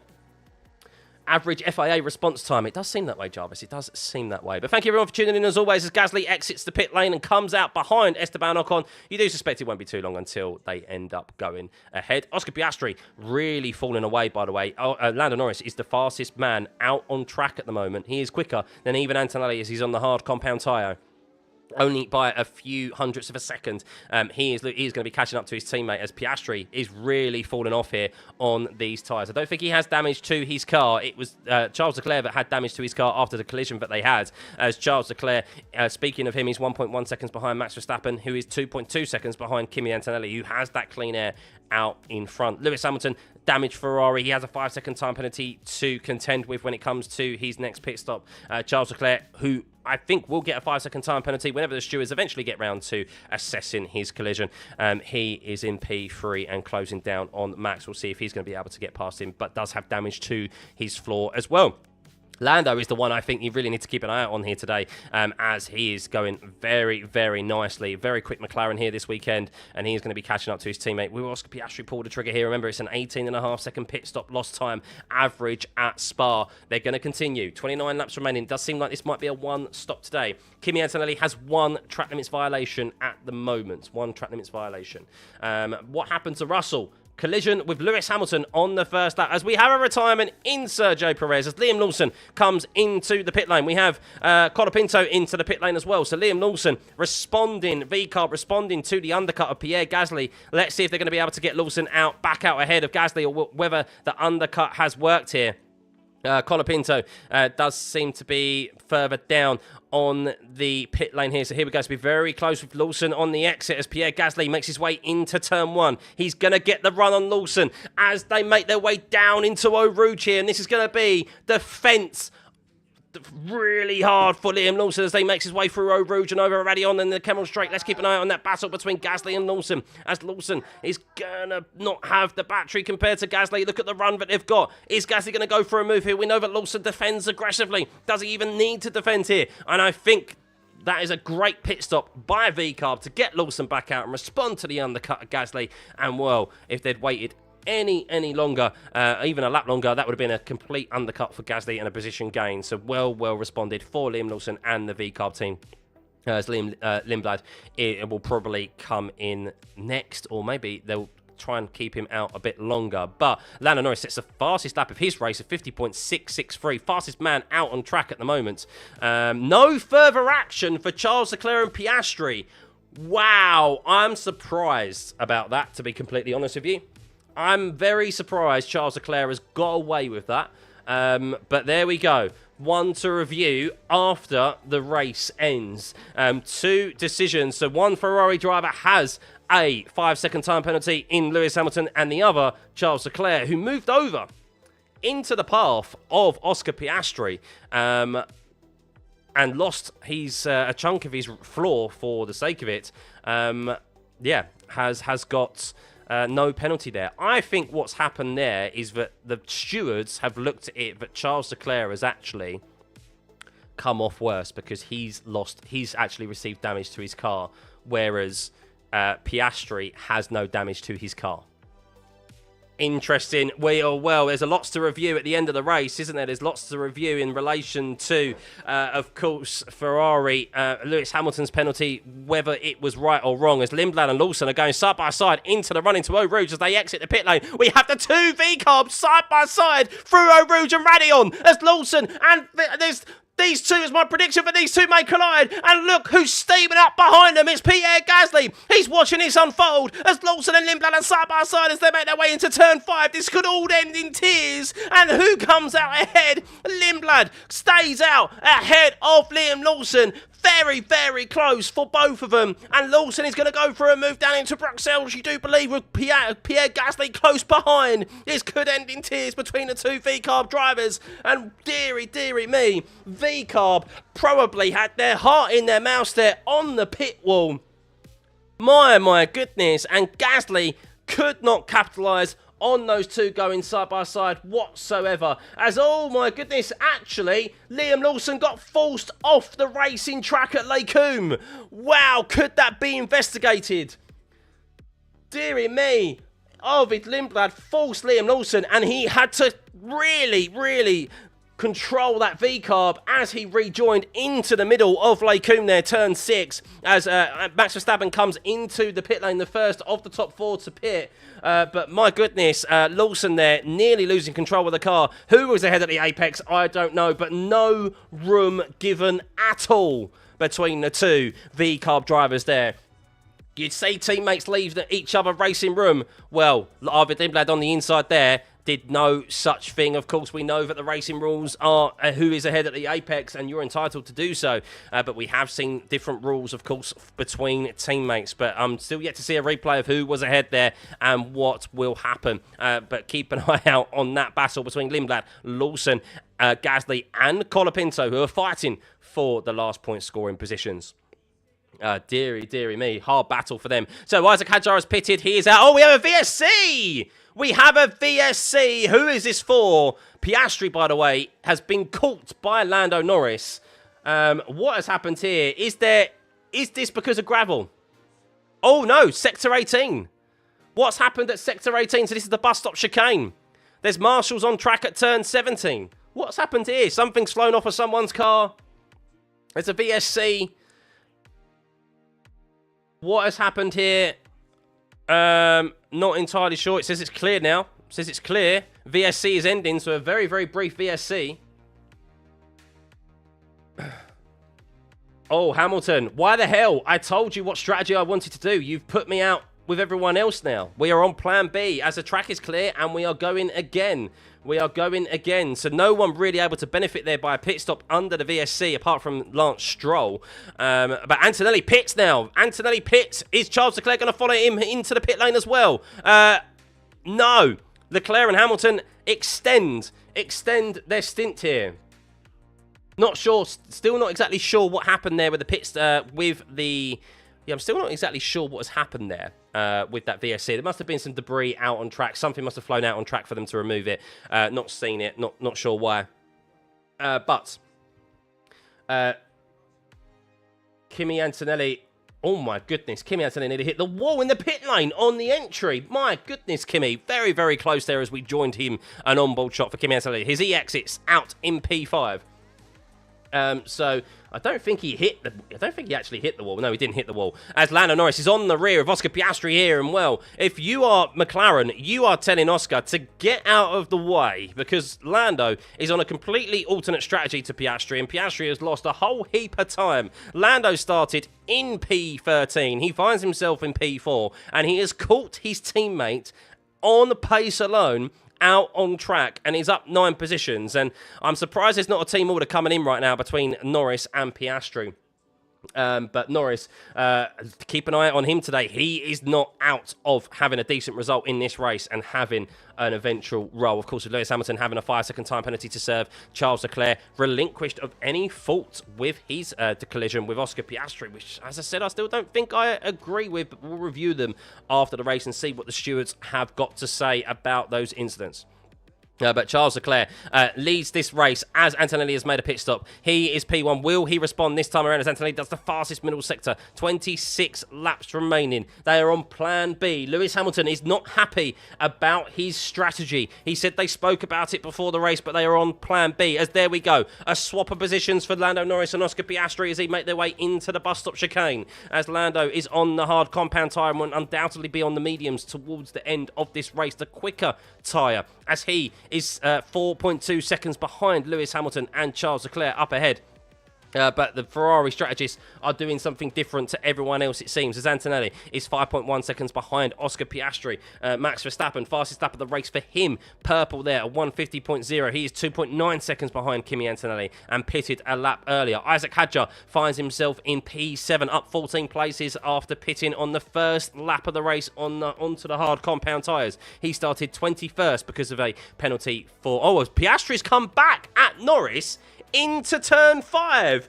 Deary me, no papaya rules here this time around. And, well, you've got to presume that Lando ain't going to be too happy about that, considering what is happening with this race. As Hamilton is told, we have got a 5-second time penalty. And Hamilton says, another one. Hamilton not happy with his penalty and realising he's got another 5-second time penalty. So Hamilton not happy with it. But as a VSC again... Deary me, we have our second VSC, and well, could Leclerc or Hamilton benefit as there is marshals on track at turn 15, where Charles Leclerc is making his way through now. So is that because of excessive gravel out on track? This is starting to spice up a little bit, and well, can Leclerc and Hamilton get to the pit stop in enough time? We will see, as Lewis Hamilton will be hoping this VSC lasts long enough so that he can benefit from this. And Antonelli will not be too happy, of course. He'll be on the wrong side of a VSC. Lando Norris all over the rear of Oscar Piastri, by the way. I don't think he's too happy about being re-overtaken by Lando Norris. And I think Charles Leclerc is going to get a bit of a cheap pit stop here. Charles Leclerc could get a bit of a cheap pit stop here. Lewis Hamilton has to serve a 5-second time penalty as well. They're going to double stack. The Ferraris are going to double stack here. Here we go. This is very interesting for the race. Very interesting. Lewis is ultimately going to lose time anyway, but he's going to gain a normal amount of time. He's not actually really going to lose any overall in the grand scheme of things, because that 5-second time penalty, you gain 7.5 seconds pitting under VSC anyway. So Hamilton will probably lose a position here to Oscar Piastri. He might lose a position to Oscar Piastri. Maybe he won't. So Hamilton here with the VSC, they've timed it very nicely. So no, Hamilton has lost a position to Oscar Piastri for that double stop, and because of the 5-second time penalty. We did say, bearing in mind, I said this on the Friday that we would see VSCs and stoppages because of excessive gravel out on circuit. And here we are. Track has now been cleared, and Lewis Hamilton has served that 5-second time penalty. He will go racing again. Lando Norris leads this race. He is on a set of hard compound tyres. He's looking to go even longer in this race, and that might not be that might not be the last we see of this VSC deployed today. We've already had 2, one for something that happened at turn 17, and for excessive gravel at turn 15. Lindblad and Lawson was investigated for faulting another driver off the track, and there has been no further investigation for that. So, well, there we go. So, everyone has now made a pit stop except from Lando Norris, who was going long in this race. He's the only driver to start on the hard compound tyre out of the top 13, out of those top 4 teams. And, well, Lando Norris is leading this race. He's on 20-lap-old hards. Charles Leclerc is second and has got ahead of Kimi Antonelli. He is 2.3 seconds, Charles Leclerc, ahead of Kimi Antonelli due to that cheaper pit stop under the VSC. Lewis just ran over one of his mechanics. Deary me, that's why he lost the position to Piastri. Oh, my goodness. The mechanic looks okay. The green light was thrown. He went, and the mechanic was still in the way. Oh, my goodness. So Lewis Hamilton hit a mechanic, and that's why he actually lost time to Oscar Piastri there. So the Ferrari mechanics not getting out of the way in time. They released it too quickly, and Lewis Hamilton finds himself 5.4 seconds, 5 seconds behind Oscar Piastri, who's done just the fastest last sector that time around. Will Oscar come alive on this hard compound tyre? Remember, at Silverstone, Oscar Piastri Austria in particular, Oscar Piastri came alive in the last stint on a set of hard compound tyres. Is this going to be the same again for the McLarens? We will see. Lando Norris, though, being closed down upon by Charles Leclerc as he is on 20-lap older hard compound tyres. We have 23 laps remaining of this race. We are at the halfway mark of this 44-lap race. Lap 22 of 44. Still a long way to go here. Still a long way to go. So, Lando Norris leads by 0.8 seconds from Charles Leclerc. Antonelli is third and is behind Charles Leclerc because of that cheaper pit stop under the VSC. Max Verstappen is P4. He's 3.8 seconds behind Antonelli. Piastri is P5, 1.4 seconds behind Verstappen. Hamilton, 4.9 seconds behind Oscar Piastri, and confirmation there that he served his 5-second time penalty for causing a collision on the first lap with George Russell, which took him out of this race on the first lap. Isaac Hadjar is up 14 places, and he is now in P7 on merit alone, as Leclerc does the fastest middle sector of the race and will probably be taking the position of the lead back from Lando Norris. As Gabriel Bortoleto is in P8, he finds himself ahead of the two V-Carbs due to a cheap pit stop there, as Lindblad is in P9 and Lawson is in P10, with the V-Carbs getting caught up, fighting one another. Hulkenberg is in P11, trying to find that first elusive point of this season, as Charles Leclerc and Lando Norris are very, very close there as they exit the bus stop chicane. As Hamilton is 5.4 seconds behind Oscar Piastri. So they're all gaining those drivers at the front on one another, as Lando Norris is going to be under full attack here by Charles Leclerc, and it's probably be quite a comfortable overtake as they make their way into the end of the Kemmel Straight into Lake Coombe. Gasly is P12, Colapinto 13th, Albon 14th, Behrman 15th, Ocon 16th, Sainz 17th, Bottas 18th, Alonso 19th, Stroll 20th, Perez retired, and Russell has retired, because Lando Norris at the front here is about to be overtaken by Charles Leclerc. An easy overtake for Charles Leclerc on Lando Norris at the end of the Kemmel Straight, and Charles leads the Belgian Grand Prix on merit. He hasn't really... there's an incident involving Hamilton has been noted for an unsafe release. Could Hamilton be given a penalty here for an unsafe release, of course, because of that mechanic being hit there? Oh, dearie me. Could this day go from bad to worse for Lewis Hamilton? I'll say bad to worse. He is still going to be gaining some points here in the grand standing of things, but he could be seeing another penalty come his way. No fault of his own, of course, due to the team releasing him when they shouldn't have done and him hitting his own mechanic. But I'm not sure if that's ever been a penalty, has it, for hitting one of your own mechanics? Has it ever been a penalty for hitting one of your own mechanics? I don't think it ever has been.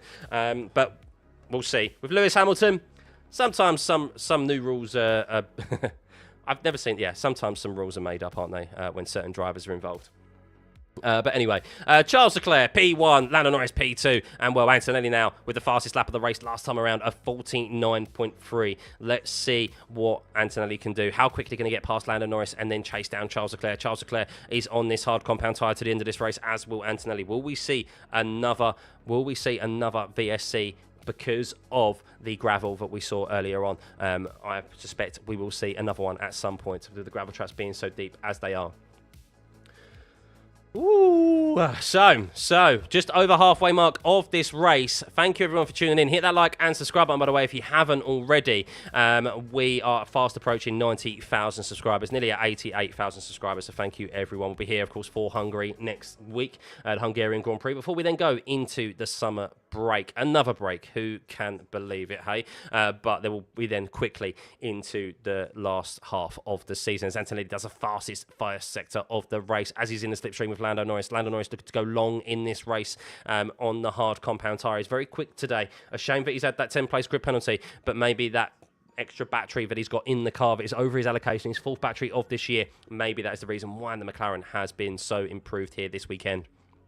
Verstappen, 4.2 seconds off of Antonelli. He's losing ground, and Piastri is closing on Max, but not enough. Hamilton is losing time on this hard compound tyre to Piastri and Verstappen up ahead. He's unable to really find the time necessary to close that gap, and he is also under investigation for an unsafe release as well, as he hit a mechanic of his own team due to the team giving him the green light sooner than they should have done. So that's Charles Leclerc, 49.333, fastest lap of the race. That's last time around, and he's just done the fastest middle sector with clean air ahead of him. It is almost a repeat of Silverstone, isn't it, where Charles Leclerc is leading this race and Antonelli is chasing him down, but he's got to get past Lando Norris first. He's 6 tenths behind. Would it be into the bus stop chicane that he gets past Lando Norris? I'm not so sure, because Lando is going to stay out there a lot longer, you do presume. I think he's probably going to stay out there maybe for another 20 laps remaining. He might stay out there for another 5 laps or so and then come onto the medium compound tyre. As Hamilton is saying, did you put front wing or not? Yeah, I can't turn the car. Oh dear, Lewis Hamilton struggling to turn the car in. He requested front wing and he got no front wing, and Hamilton is struggling to turn the car, and that's why he's losing considerable time to Oscar Piastri and Max Verstappen up ahead. So Lewis Hamilton's day after the first lap incident with George Russell is not going well at all here at the Belgian Grand Prix, as Lando Norris is going defensive too. Kimi Antonelli is going side by side into turn 5 Lecombe, and Lando Norris holds on for just a bit longer on Kimi Antonelli, your champion, your world champion of 2025. We've hardly seen him really have an opportunity to defend a race, valid positions really this year. He's always been pretty much no man's land. He had a battle with Antonelli, of course, back in Miami, and that's really been it. And, well, on considerably older hard compound tyres, he is holding on to the position right now and doing absolute wondrous things for Charles Leclerc's opportunity to win this race. Could Charles Leclerc go back-to-back wins? Ruled him out of this championship. If he was to win this race today, he'd gain 25 points. He'd be on 133 points compared to Antonelli's 194. That's still a 61-point difference, but we have seen those gaps been closed before.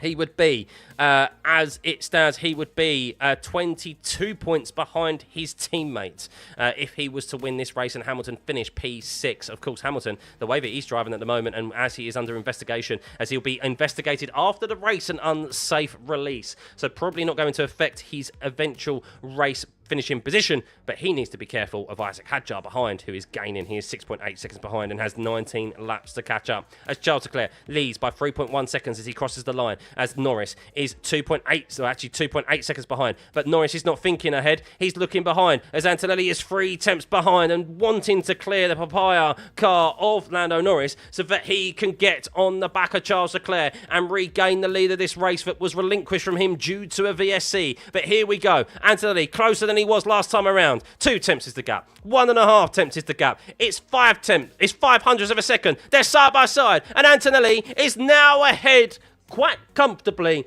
before they even reach the braking zone at the end of the Kemmel Straight into turn 5. Antonelli into P2.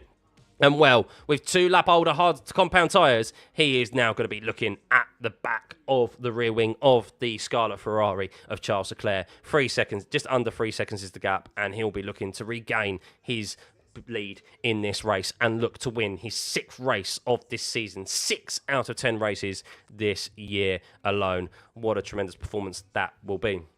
But catching is one thing, overtaking is another, as we know. So let's see, as Lando Norris is P3, he's up 10 places. He'll have Max Verstappen to contend with maybe sooner rather than later now, as Max has maybe got into a nice flow of things and has been gradually gaining on the drivers ahead. Oscar Piastri is following suit as well and staying at a consistent gap of 1.3 seconds, 1.2 seconds behind Max Verstappen. Lewis Hamilton losing ground on Verstappen and Piastri up ahead. He complained, he wanted more wing angle in his car, and, well, he hasn't been given it, but maybe as the fuel burns off here and these hard compound tyres come in, maybe he'll find some better balance, but clearly the changes he wanted, he did not get. So not been a good day at the office for Ferrari.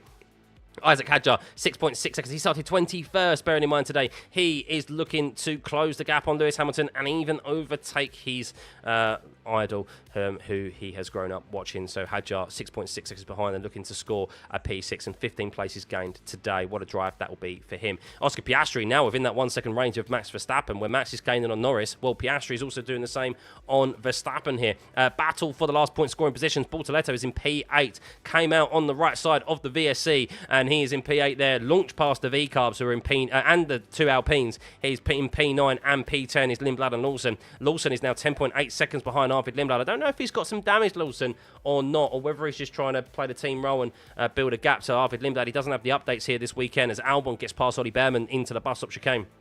But Lawson, that battle is very, very close there between four drivers for the last point position of P10. Lawson is 10.7 seconds behind Lindblad, and he has Gasly, Hulkenberg, and Colapinto all within 1 second of another behind themselves. That battle is one we are going to keep an eye out on, of course. So, Charles Leclerc, 2.66 seconds ahead of Antonelli at the moment, 49.3 for Antonelli last time around. 6 tenths advantage on that last lap over Charles Leclerc, 49.3 compared to Charles Leclerc's 49.9. Lando Norris, a 51.0 on 26 lap-old hard, still yet to make a pit stop. The only driver out there yet to make a pit stop. He is going to have to pit again, and undoubtedly will be the medium compound tyres. Piastri is within that 1 second range of Max Verstappen, so he'll be looking to attack the Red Bull driver. And could Piastri be on course for a podium today? It does look like that is a definite potential for him, as once Norris gets out of the way, it will be between Verstappen and Piastri, as Hamilton is in P6, 7.1 seconds behind, 7.2 seconds behind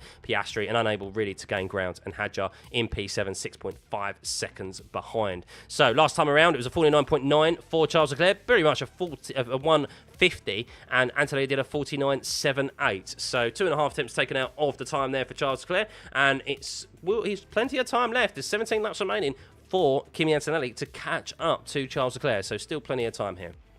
Thank you everyone for tuning in, by the way. Hit the subscribe button if you haven't. Over 88,000 subscribers now. Thank you, thank you, thank you. Let's get this to 89. Surely there's 1,000 of you in here who yet to hit that subscribe button.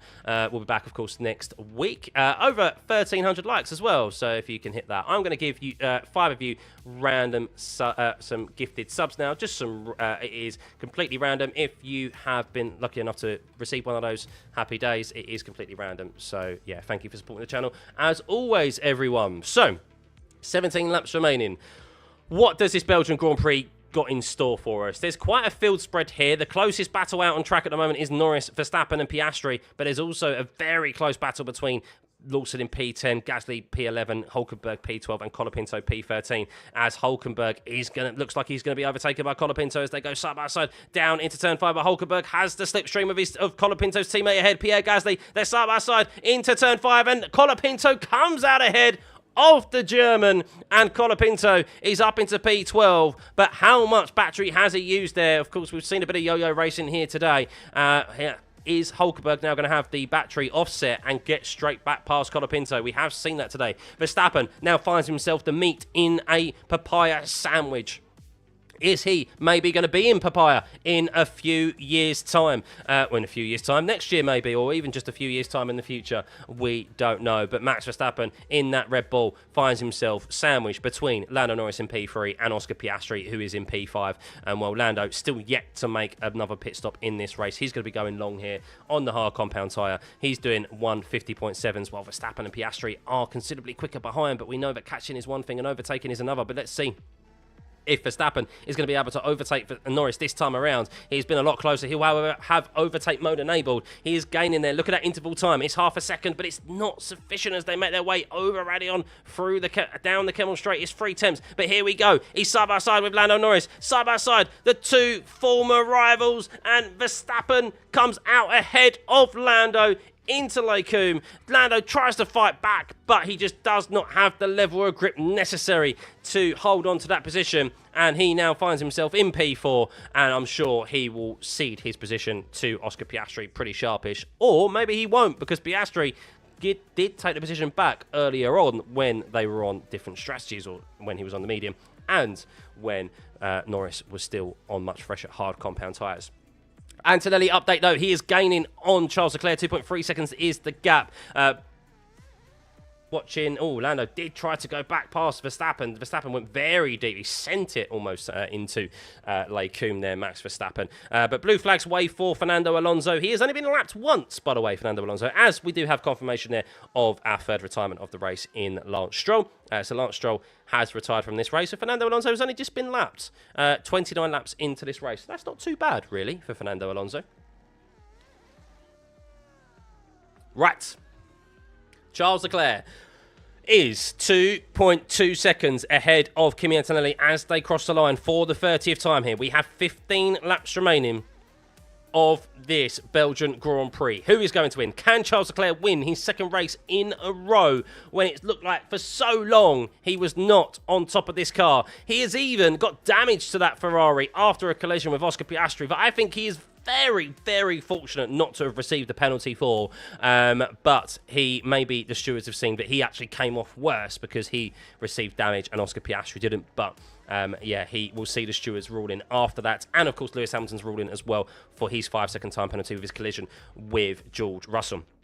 So Verstappen, so Antonelli 1.7 seconds behind Leclerc. He's looking to try and gain 25 points over his teammate who is out of this race, and even more points on Lewis Hamilton as well, and extend his championship lead to near 50 points after this race weekend. After, of course, the heartache of Silverstone where he had that reliability issue, as Liam Lawson has now been, as Norris has been told, I don't want any yo-yo racing with Oscar. So that's what Lando Norris has just been told. But that fight for P10, just jumping back down there. Gasly has finally got past Liam Lawson, but they're side by side again as they make their way through the Kemmel Straight. They're 3 wide almost. Colapinto, Lawson and Gasly into Les Combes. And wowee, Colapinto, he was in P12 at the start of this lap, and he now is up into P10. Gasly was in P10, and now he's down into P12, and Colapinto, Lawson and Gasly have just swapped positions left, right and centre there,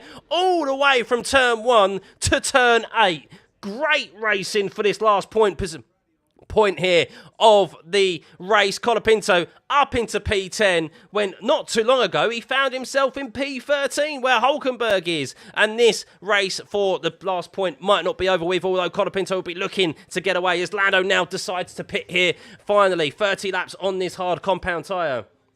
But wow, great battle between the Alpines, Lawson, Gasly, Hulkenberg unable to capitalise there on that battle in front of him, but how that didn't end in tears, I don't know. The Alpines touched today. The Alpines touched.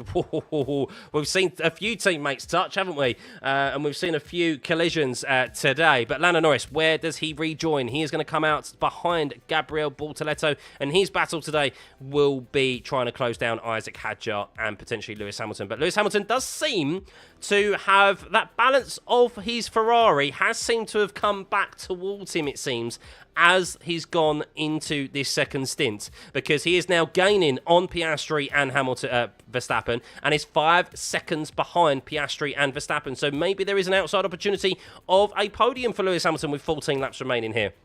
Kimi Antonelli is 1.3 seconds behind Charles Leclerc. So Antonelli is catching Leclerc quite steadily lap by lap. A 49.7 last time around compared to Charles Leclerc's 50.1, so 4 tenths of a second. So Antonelli will be in that 1 second range probably the next time they cross the start. Next time around they cross the start finish line. Oscar is starting to go backwards. He is starting to lose a bit of time, Oscar. 50.256 last time out. Max Verstappen at 50.3. We'll see. As you can see there, Lewis Hamilton, the balance of that car is starting to come back towards him. Of course, as the fuel starts to burn off, the car can feel a bit more where you want it. As Charles Leclerc is told, this first to second gear is so bad out of 1. It's so bad, so harsh. Charles Leclerc not happy with the first to second gear change out of turn 1. And, well, Antonelli is 1.1 seconds behind Charles Leclerc now. But as they cross the line there, Lewis Hamilton is currently the fastest man on track of 49.8 compared to Oscar Piastri's 50.3 and Max Verstappen's 50.2. So he is catching Verstappen and Piastri at quite a rate of knots, and still plenty of time left in this race as Antonelli is on the back of Charles Leclerc now, as is Lando Norris on Gabriel Bortoleto as well, as he was unable to stay ahead of Bortoleto. And you do think it'll be a comfortable overtake for Lando on Bortoleto, as he's on brand new mediums compared to Bortoleto's 11-lap-old hards. Gasly is 6 tenths behind Liam Lawson, and Colapinto is starting to put a gap to the V-carb there, as he has some clean air ahead of him. He is 1.2 seconds ahead of Liam Lawson there, but I'm sure that battle won't be over and done with just yet, as Norris does get past Gabriel Bortoleto as he makes his way into turn 5. Lewis Hamilton update, 4.5 seconds behind Oscar Piastri, as Oscar Piastri is now starting to gain a little bit of time on Verstappen, but not by much. Antonelli here through the middle chicane is 1 second behind Leclerc. He was unable to really close up. Well, he did close up quite sufficiently, actually, down into turn 5. On Charles Leclerc, and this is where the last sector, I'm sure Antonelli will be strong and looking to try and close up the gap so that he can have a slipstream down into turn 5. 1.2 seconds is the gap here. You do see the difference in energy deployments. Who's going to fall off here as they make their way through Blanchimont? This has been one of the corners which has been quite dire to watch F1 cars this weekend, and no such slowing really for both drivers as they made their way into the bus stop chicane.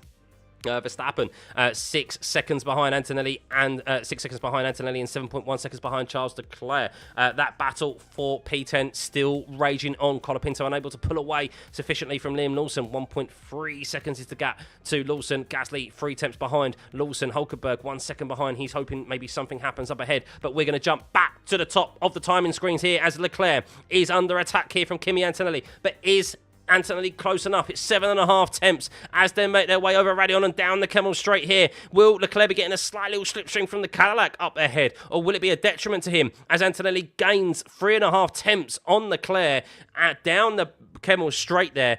But he will need to be a lot closer to get past Charles. And well, this is the battle that we did not get to see this time at Silverstone, as Antonelli was chasing Charles Leclerc. We thought it would be a foregone conclusion for Antonelli to overtake Charles Leclerc and win that race. And, well, we're seeing it here now. And maybe it wouldn't have been a foregone conclusion for Antonelli to have got past Charles Leclerc and win that race. Catching is one thing, overtaking is another. Track position is still key in Formula 1, it seems, as Valtteri Bottas has the blue flags waved for him as the leaders come through. Remember, Charles Leclerc finds himself in this position because of a fortunate VSC. Antonelli was comfortably in the lead of this race, and well, he was on the wrong side of a VSC. Once again, Antonelli, as Valtteri Bottas moves out of the way, he's had to chase down Charles Leclerc here, and now he has 12 laps remaining to figure out a way to get past the Ferrari. Liam Lawson finally overtaken by Pierre Gasly, and Colapinto and Gasly find themselves in P10 and 11. Liam Lawson's point scoring streak could be coming to an end here this weekend. A V-carb, he's still shown a good performance here this weekend with a V-carb, but does not have the updates that his teammate has, who is up in P9 and 18.2 seconds ahead of the Alpine of Franco Colapinto. So, Charles Leclerc, it's going to be hard to defend this one. He's a lot closer, Kimi Antonelli. We said he needed to be closer. He is now 4.5 tenths, 3.5 tenths as they make their way through Eau Rouge and over Radion. It's full throttle here, slipstream. What can Charles Leclerc do? We know he defends hard, but can he even defend here? As Antonelli, I think, swoop past Charles Leclerc before they even get into the braking zone of turn 5. It's a purple first sector of 30.5. 8 tenths of a second quicker, Kimi Antonelli there in that first sector compared to Charles Leclerc. That is the pace advantage he just had. That was a rocket ship that just went past Charles Leclerc. He had nothing to contend with Kimi Antonelli, and that was just ridiculous, to be completely honest with you, watching that back on the TV coverage. And Charles Leclerc, P2, can he come back at Antonelli now, though? This will be interesting. Can he do it? How much did Antonelli use of his battery? Is he maybe going to be a little bit of a sitting duck? But we know The Mercedes is so efficient with his battery recovery, don't we? But I don't really see that being a problem. But let's see what Charles Leclerc will be able to do as well. Look at that middle sector there. It's a 49.7 compared to a 49.0 from Kimi Antonelli. Antonelli already looking to try and pull out and break that 1 second gap to Charles Leclerc. Update on Lewis Hamilton. Well, that Ferrari has found a second wind here on this stint on the hard compound tyres. He was losing time at the start of this stint, Lewis, and well, now he is the fastest man out on track, barring Lando Norris, who is on the medium compound tyres. And if your name is Kimi Antonelli, as you got the slipstream and overtake mode on Charles Leclerc, as he just sets the fastest lap of the race, a 49.305, but Lewis Hamilton is now 2.7 seconds behind Oscar Piastri, and he is 4 seconds behind Max Verstappen. Could he get a podium? It's going to be tricky to overtake. We know that catching is one thing, and overtaking is definitely another, as we've just seen Antonelli take quite some time to get past Charles Leclerc. As Charles Leclerc is going to have a go at Kimi Antonelli down into turn 5, but he's not close enough. And Antonelli, well, he should now have enough to see it through to the end of this race. But we do know how the Mercedes does have a habit of something going wrong in the closing stages of the race. Apologies, commentator's curse. You can fully come back at me, guys, if that is the case. But thank you everyone for tuning in, by the way. Hit the subscribe button if you haven't already. 88,170 odd. Much appreciated. And, well, we have 1,600 likes as well. But, yes, trying to hit that 90,000 subscriber mark on the way to our 100,000 subscribers. So Charles Leclerc standing a lot closer in that middle sector this time around to Kimi Antonelli, half a second behind. But is that just battery offset, as Antonelli might pull a gap here through the back sector, through sector 3? Ahead of Charles Leclerc. Of course, Charles now no longer has clean air ahead of him, and he will have the dirty air being thrown off of that Mercedes, and will have to contend with the less lack of grip that he was receiving before. But he's doing a fair good job at it, Charles Leclerc. Let's see how he gets on. So Max Verstappen 7.6 seconds behind Charles Leclerc. Oscar Piastri 2.2 seconds behind, and Hamilton gaining on Oscar Piastri. Last time around, it was a 50.8 for Oscar Piastri compared to Lewis Hamilton's 49.9. So almost a second gained from Lewis Hamilton on Oscar Piastri. He finds himself behind Oscar Piastri due to that 5 second time penalty that he got for causing a collision with George Russell on the first lap, even though he pitted under the VSC. He's quite fortunate he pitted under the VSC, because otherwise this gap would be even larger that Lewis would have had to have closed down right now. Why did Russell retire? Because he got collected by... Well, I say collected. There was a collision between him and Lewis Hamilton. As Lando Norris does the fastest lap of the race of 49.1. He's looking to try and close down Isaac Hadjar, who is up 15 places into P6. Bortoletto is in P8. He's being closed down upon by Arvid Lindblad. Colapinto is now 1.8 seconds ahead of Pierre Gasly, who is holding up Liam Lawson in P12 and Hulkenberg in P13. Hamilton is 1.8 seconds behind Piastri. There was 6 tenths gained on that last lap, Hamilton on Oscar Piastri. Moving further down the grid, we have Behrman in P14. He's 11 seconds behind Nico Hulkenberg. Albon is 15th with Sainz in 16th. Esteban Ocon is 17th. Valtteri Bottas is in P18. And Alonso is P19. He's 45 seconds behind the Cadillac of Valtteri Bottas, though. Lance Stroll has retired. Perez has retired. And George Russell has retired after not completing a single lap due to that collision in the first sector, in the first couple of turn 5 on the first lap. So, Kimi Antonelli has 2 track limits violations, by the way, now. So, Antonelli has 2 track limits violations. If he gets 2 more, he will have a 5-second time penalty. With 9 laps remaining. It will be 8 laps remaining when they cross the finish line. As Charles Leclerc is staying within his rear wing and just applying the pressure to Kimi. That's what you need to do. You might not have the pace to re-overtake him, but you can maybe force him into an issue. Make him aware that you're still in those rear view mirrors. Verstappen, 7.7 seconds behind Charles Leclerc. Piastri, 2.6 seconds, unable to gain on Verstappen. He's losing quite a lot of time, actually. Verstappen, last time around, a 50.198. Piastri, a 50.565. So a better lap from Piastri there, but still lost time to Hamilton, who did a 50.1. So only 4 tenths, or 3.5, 4 tenths gain there for Hamilton this time around, compared to the 6 and 9 tenths that he gained the last couple of laps. So starting to hit the dirty air of that McLaren up ahead, and the gains will be maybe not as quick as they were, but we'll see, and we'll keep an eye on that gap. Lawson's still trying to chase down and get past Pierre Gasly, but I don't think it's going to be very difficult for him to do so. at this stage of the race. Arvid Lindblad, 2.2 seconds behind Gabriel Bortoleto, but Bortoleto does have 4 lap fresher tyres than Arvid Lindblad and should be able to hold on to this position here. Woo!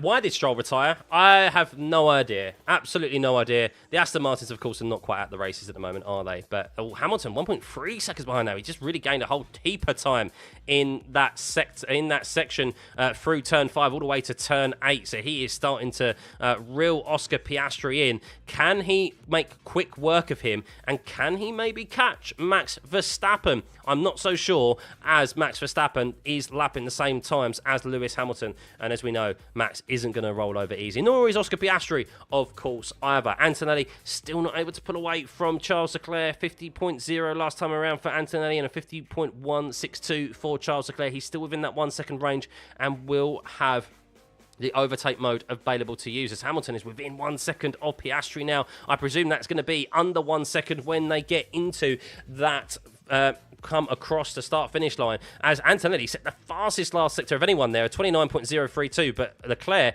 pretty much matched him with a 29.067. As Hamilton is within that range of Oscar Piastri, of 49.5 for Lewis Hamilton last time around. Wow, what a lap that was from him, as Piastri did a 50.3. He's not going to have the opportunity to go at Piastri this time, I believe, but he is definitely starting to apply the pressure. How many track violations does Kimi have right now? 2. He has 2 right now. So yeah, that's how much he has. Bortoleto and what happened there with Bortoleto and Lindblad? Why was there a switch of positions there briefly? Not quite sure what happened there. Norris catching Isaac Hadjar, and you can see there. Look, this is where Hamilton is starting to close up on Piastri. Not really where you'd expect him necessarily to really close up. You'd expect it more so down the straights with the slipstream advantage, but through the corners is definitely where Lewis is starting to push more and feel more comfortable with that Ferrari. Can he get a P4 here? As it stands in the championship standings, Antonelli would be gaining 25 points and would be on 204 points. Hamilton would be in 5th place. He'd be gaining 10 points and he would be on 157. That would be a 47-point gap to Lewis Hamilton in P2 and Antonelli in 1st place. Almost doubling his points advantage in the championship would Kimi Antonelli, as George Russell is not going to score any points in this race after being removed from this race at the first couple of corners. He would be staying on 154. Charles Leclerc would be gaining 18 points and he'll be on 126 points. He would be 31 points behind Lewis Hamilton in this championship. But speaking of Lewis Hamilton, let's stay on board with him, shall we? As he is under around half a second behind the McLaren of Oscar Piastri with 6 laps remaining. Does he have enough here, Lewis Hamilton, to get past Oscar Piastri? He's spent a lot of time catching Oscar. The gap was at about 7 seconds. And well, with a green last sector for Lewis Hamilton, how much pace does that Ferrari have in a straight line? Can it get past the McLaren of Oscar Piastri? Let's see. He's already had a tangle with a Ferrari today, Oscar Piastri. Lewis has had a tangle as well, but with a Mercedes. Here we go. Lewis Hamilton very close to Oscar Piastri. Oscar Piastri is going to defend undoubtedly, but Lewis has had the extra level of grip on Oscar through this middle sector. Let's see if Hamilton's going to be able to get past. Of course, if he wants any outside opportunity of scoring a podium today, he needs to get really Oscar on this lap. I'm not sure a podium will be possible for Hamilton, but there is a possibility if he dispatches Oscar this time around. He's still within half a second of the McLaren, but I think that next move is probably going to occur into the bus stop chicane. We'll see if he's going to be able to do it. Norris does the fastest lap of the race with 49.1 on the medium compound tyre and is still chasing down Isaac Hadjar. He is running out of time to try and score a top 6 here today, as Hadjar started 21st and is up 15 places into P6. Antonelli still 1.3 seconds is the gap now, as Gasly, Colapinto and Lawson have closed up there. That gap to the top 10 has closed, as Colapinto is a lot closer with Gasly. And what has happened there to Colapinto, I'm not quite sure. He was looking quite comfortable, and now Gasly is within that 1 second range, as is Liam Lawson. Gasly, of course, would love to score that point and beat his teammate battle here, but Liam Lawson is waiting in the wings for maybe something to happen. Oscar Piastri, though, and Lewis Hamilton very, very close here. 0.2 of a second is the gap. He's basically under the rear wing of the Australian, and well, is he going to be able to stay close enough here out of turn 1? It's all about the traction, of course. He's receiving the dirty air of the car ahead. He's 0.3 behind Oscar this time around as they make their way into La Source, and you do suspect as he exits La Source there, he's 0.4 of a second behind Oscar Piastri. 4.5 as they make their way through Eau Rouge and Radion. He loses a little bit of time, but only a couple of hundredths of a second. And is he going to have enough? Does he have the overtake mode enabled here? He's going to have the straight mode activated, as will Oscar Piastri. Oscar, is he going to go defensive here? Is Hamilton going to be able to get past him before they even get into the braking zone? They're side by side. It's on the brakes. Lewis is ahead, but does he come out ahead? He does. They're side by side for a little while there, and Hamilton comes out ahead of Oscar Piastri and is up into P4. Gabriel Bortoleto and Lindblad noted leaving the track and gaining an advantage. So there was a change of position between Bortoleto and Arvid Lindblad a few laps ago. My eyes were not deceiving me. So there is an investigation there between Bortoleto and Lindblad, as Hamilton swept around the outside of Oscar Piastri. He defended the inside Oscar, but just ran out of speed, and Hamilton is now into 4th place. He's 4 seconds behind Max Verstappen with 5 laps remaining. It'll be 4 laps remaining when they cross the start-finish line. And Antonelli is 1.3 seconds ahead of Charles Leclerc. So Hamilton, who had a 5-second time penalty in this race today, well, does he have enough to catch Max Verstappen for a last lap attempt? We will see. We will see. Thank you everyone for tuning in, by the way. 20,000 of you here in the stream right now. Hit that like and subscribe, and hit the subscribe button mostly. Come on, you can get this stream to 89,000 subscribers. You can do it. Or even 90,000 subscribers. We'll be here next week. If you are new to the channel, you will... this is what we provide here. Watch-alongs for you. Race previews, race reviews. Stay tuned afterwards for my race reaction. We have a few incidents to review. Lewis Hamilton's collision with George Russell on the first lap. Was it correct or not? Charles Leclerc, did he get away with one? Should he have been given a 5-second time penalty on Oscar because of his collision with Oscar Piastri? Lots to review here. Kimi, and of course the championship standings, as well as polls for our driver of the day, race ratings, etc. So be sure to stay tuned. We do plenty more than just what you're seeing in front of you. But thank you, as always, for everyone tuning in. So, Antonelli, with 4 laps remaining, is P1. He's 1.4 seconds ahead of Charles Leclerc. He had to work for it because of that VSC. He ended up on the wrong side of it. Charles ended up on the right side and came out in the lead. But that Mercedes is still just too quick at the moment. So Piastri has been told Hamilton is under investigation for that unsafe release. So he may be to stay within that 5-second range of Hamilton if you can.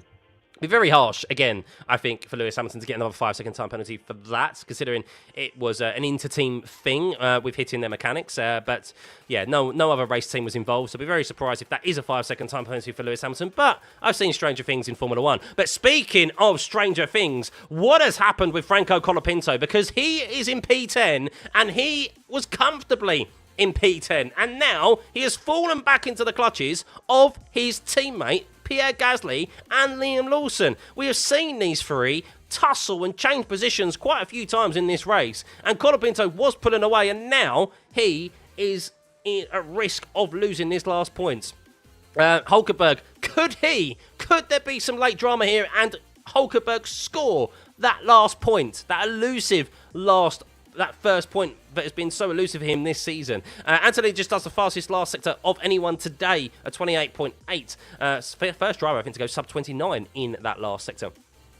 So he is starting to turn up the wick here with 49.0. Max Verstappen, 9.1 seconds behind, as Hamilton is 3.5 seconds behind Max Verstappen. And I think he's just running out of time here to be able to catch and overtake Max Verstappen. But he'll be finishing P4 and will be gaining 12 points rather than 15. How influential would that be come the end of the season? But of course, we'll have a look at what lead Antonelli has come the end of the race. Hamilton's just trying to gap Piastri by 5 seconds. Yeah, I believe so. Right, so with 3 laps remaining, we'll be on the penultimate lap next time around. Antonelli leads 2.1 seconds from from Charles Leclerc in P2. Verstappen is P3 with Hamilton in P4. Piastri is P5 with Hadjar in 6th. He's up 15 places after starting 21st. Norris is P7, closing down the gap on Hadjar. Maybe he will catch Hadjar. As we have Bortoletto in 8th, Lindblad in 9th. They are under investigation, though, for leaving the track and gaining an advantage. Colapinto is 10th, but will he stay 10th as Gasly is in P11? Lawson is 12th and Hulkenberg is 13th. Less than 1 second separating all 4 of these drivers. They are nose to tail as they make their way into turn 5, and Colapinto holds on for now. He has 2 more laps to contend with, 2 more times through the Kemmel Straight to hold on to that last points.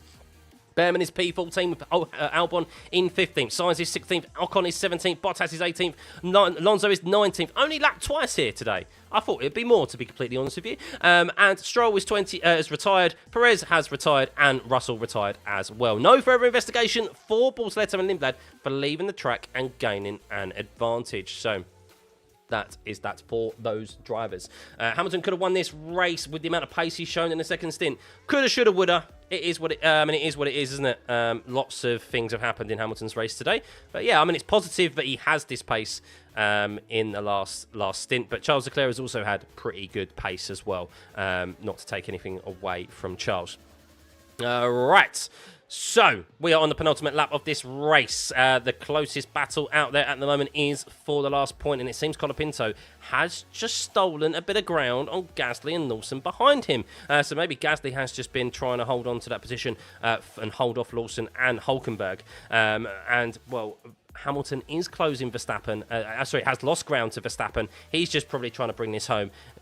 Try and extend a 5-second gap over Oscar Piastri, but he doesn't look like he's going to be able to do it as Piastri is actually starting to gain on Hamilton here in the closing stages.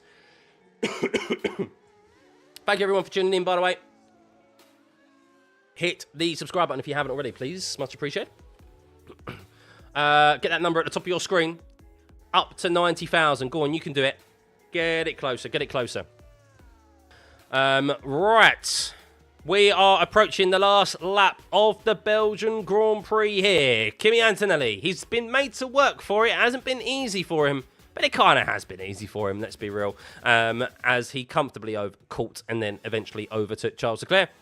The final lap of this race, Kimi Antonelli leads by 2.4 seconds from Max Verstappen. Hamilton is in P4. He got past Oscar, but he's being caught by Oscar now on this final lap. 2.5 seconds is the gap. Norris has just caught Oscar Piastri, and he's on a brand new set of minis. He's been setting purple after purple after purple, as he was on the alternate strategy to everyone else. He is on the medium compound tyre, and he'll be looking to try and snatch P6 away from Isaac Hadjar on the last lap of this race. Bortoletto is in P8, and he's been chased down upon by Arvid Lindblad in P9. Good race by both of those two. Bortoletto was on the right side of the VSC, and, well, he's been able to capitalise on that. Colapinto is looking like he is going to see home this race in P10 unless something catastrophic happens in the last lap, with Gasly in P11 and Lawson in P12, Hulkenberg P13. Behrman is 14th with Albon 15th, Sainz 16th, Ocon 17th, Bottas 18th, Alonso is in 19th. So, with half a lap remaining here, Alonso holding up Hamilton. No love lost between these two, of course. He'll probably hold on to that position for as long as he possibly can whenever Hamilton comes by. And, well, is he going to let him pass into turn 12? He does indeed. Hamilton finally gets past. But Norris, can he get Hadjar into the bus stop chicane? This is what he'll be looking to do.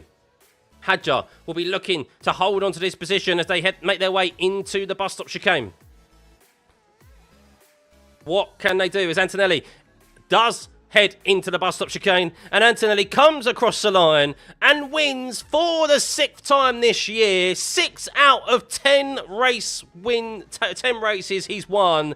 Charles Leclerc in P2, a P1 and then a P2 in succession for him. Max Verstappen in P3, a great podium for him when I don't think anyone kind of expected them to hold on to it. Hamilton crosses the line in P4. He's 1.7 seconds ahead of Piastri. He's under investigation for an unsafe release, though.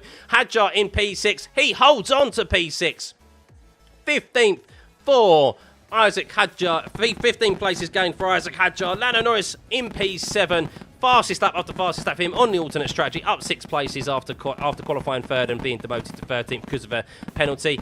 Bortoleto rounds the last corner out of the bus stop chicane and holds on to P8. A great result for Audi and Bortoleto. They finally got a car across the line, and Lindblad, also a good performance from him in P9. That's 4 races in a row. He's scored points now in succession. Colapinto, is he going to hold on to? Is he going to hold on to that last point? He made a great double overtake on Gasly and Liam Lawson. Liam Lawson trying to gain a position on potentially Gasly in the last corner here, but it will be for Nout as Colapinto does come across the line and score that final point. P10 for Colapinto, Gasly P11, Lawson P12. The run of successive points, scoring positions, comes to an end for Liam Lawson as he finishes in P12. No updates on his V-carb this weekend compared to Arvid Lindblad's. Not to take anything away from Arvid Lindblad, still a great result from him. And then Behrman in Hulkenberg, still waiting for that elusive point. It's a race of maybe what if, considering where his teammate finished. Behrman finishes 14th. Albon finishes 15th. Sainz finishes 16th. Ocon finishes 17th. Bottas finishes 18th. Alonso finishes 19th. Stroll retired. Perez retired. And Russell retires. There we go, everyone. There we go. Thank you for tuning in. We are going to end the live stream and we're going to go over to our race reaction live stream, guys. So be sure to stay tuned for that. This is just our provisional grid. We have a lot to review. So we'll do our driver ratings and stuff there as well. Jarvis sends 10 gifted. We'll wait for those to hit. Thank you. I saw the $10 as well from Kaz. Much appreciated. Thank you, everyone, for all the subscribers. We'll be back for the Hungaroring, and we're going to go straight over to our race reaction review now. We'll see you there. See you in a sec.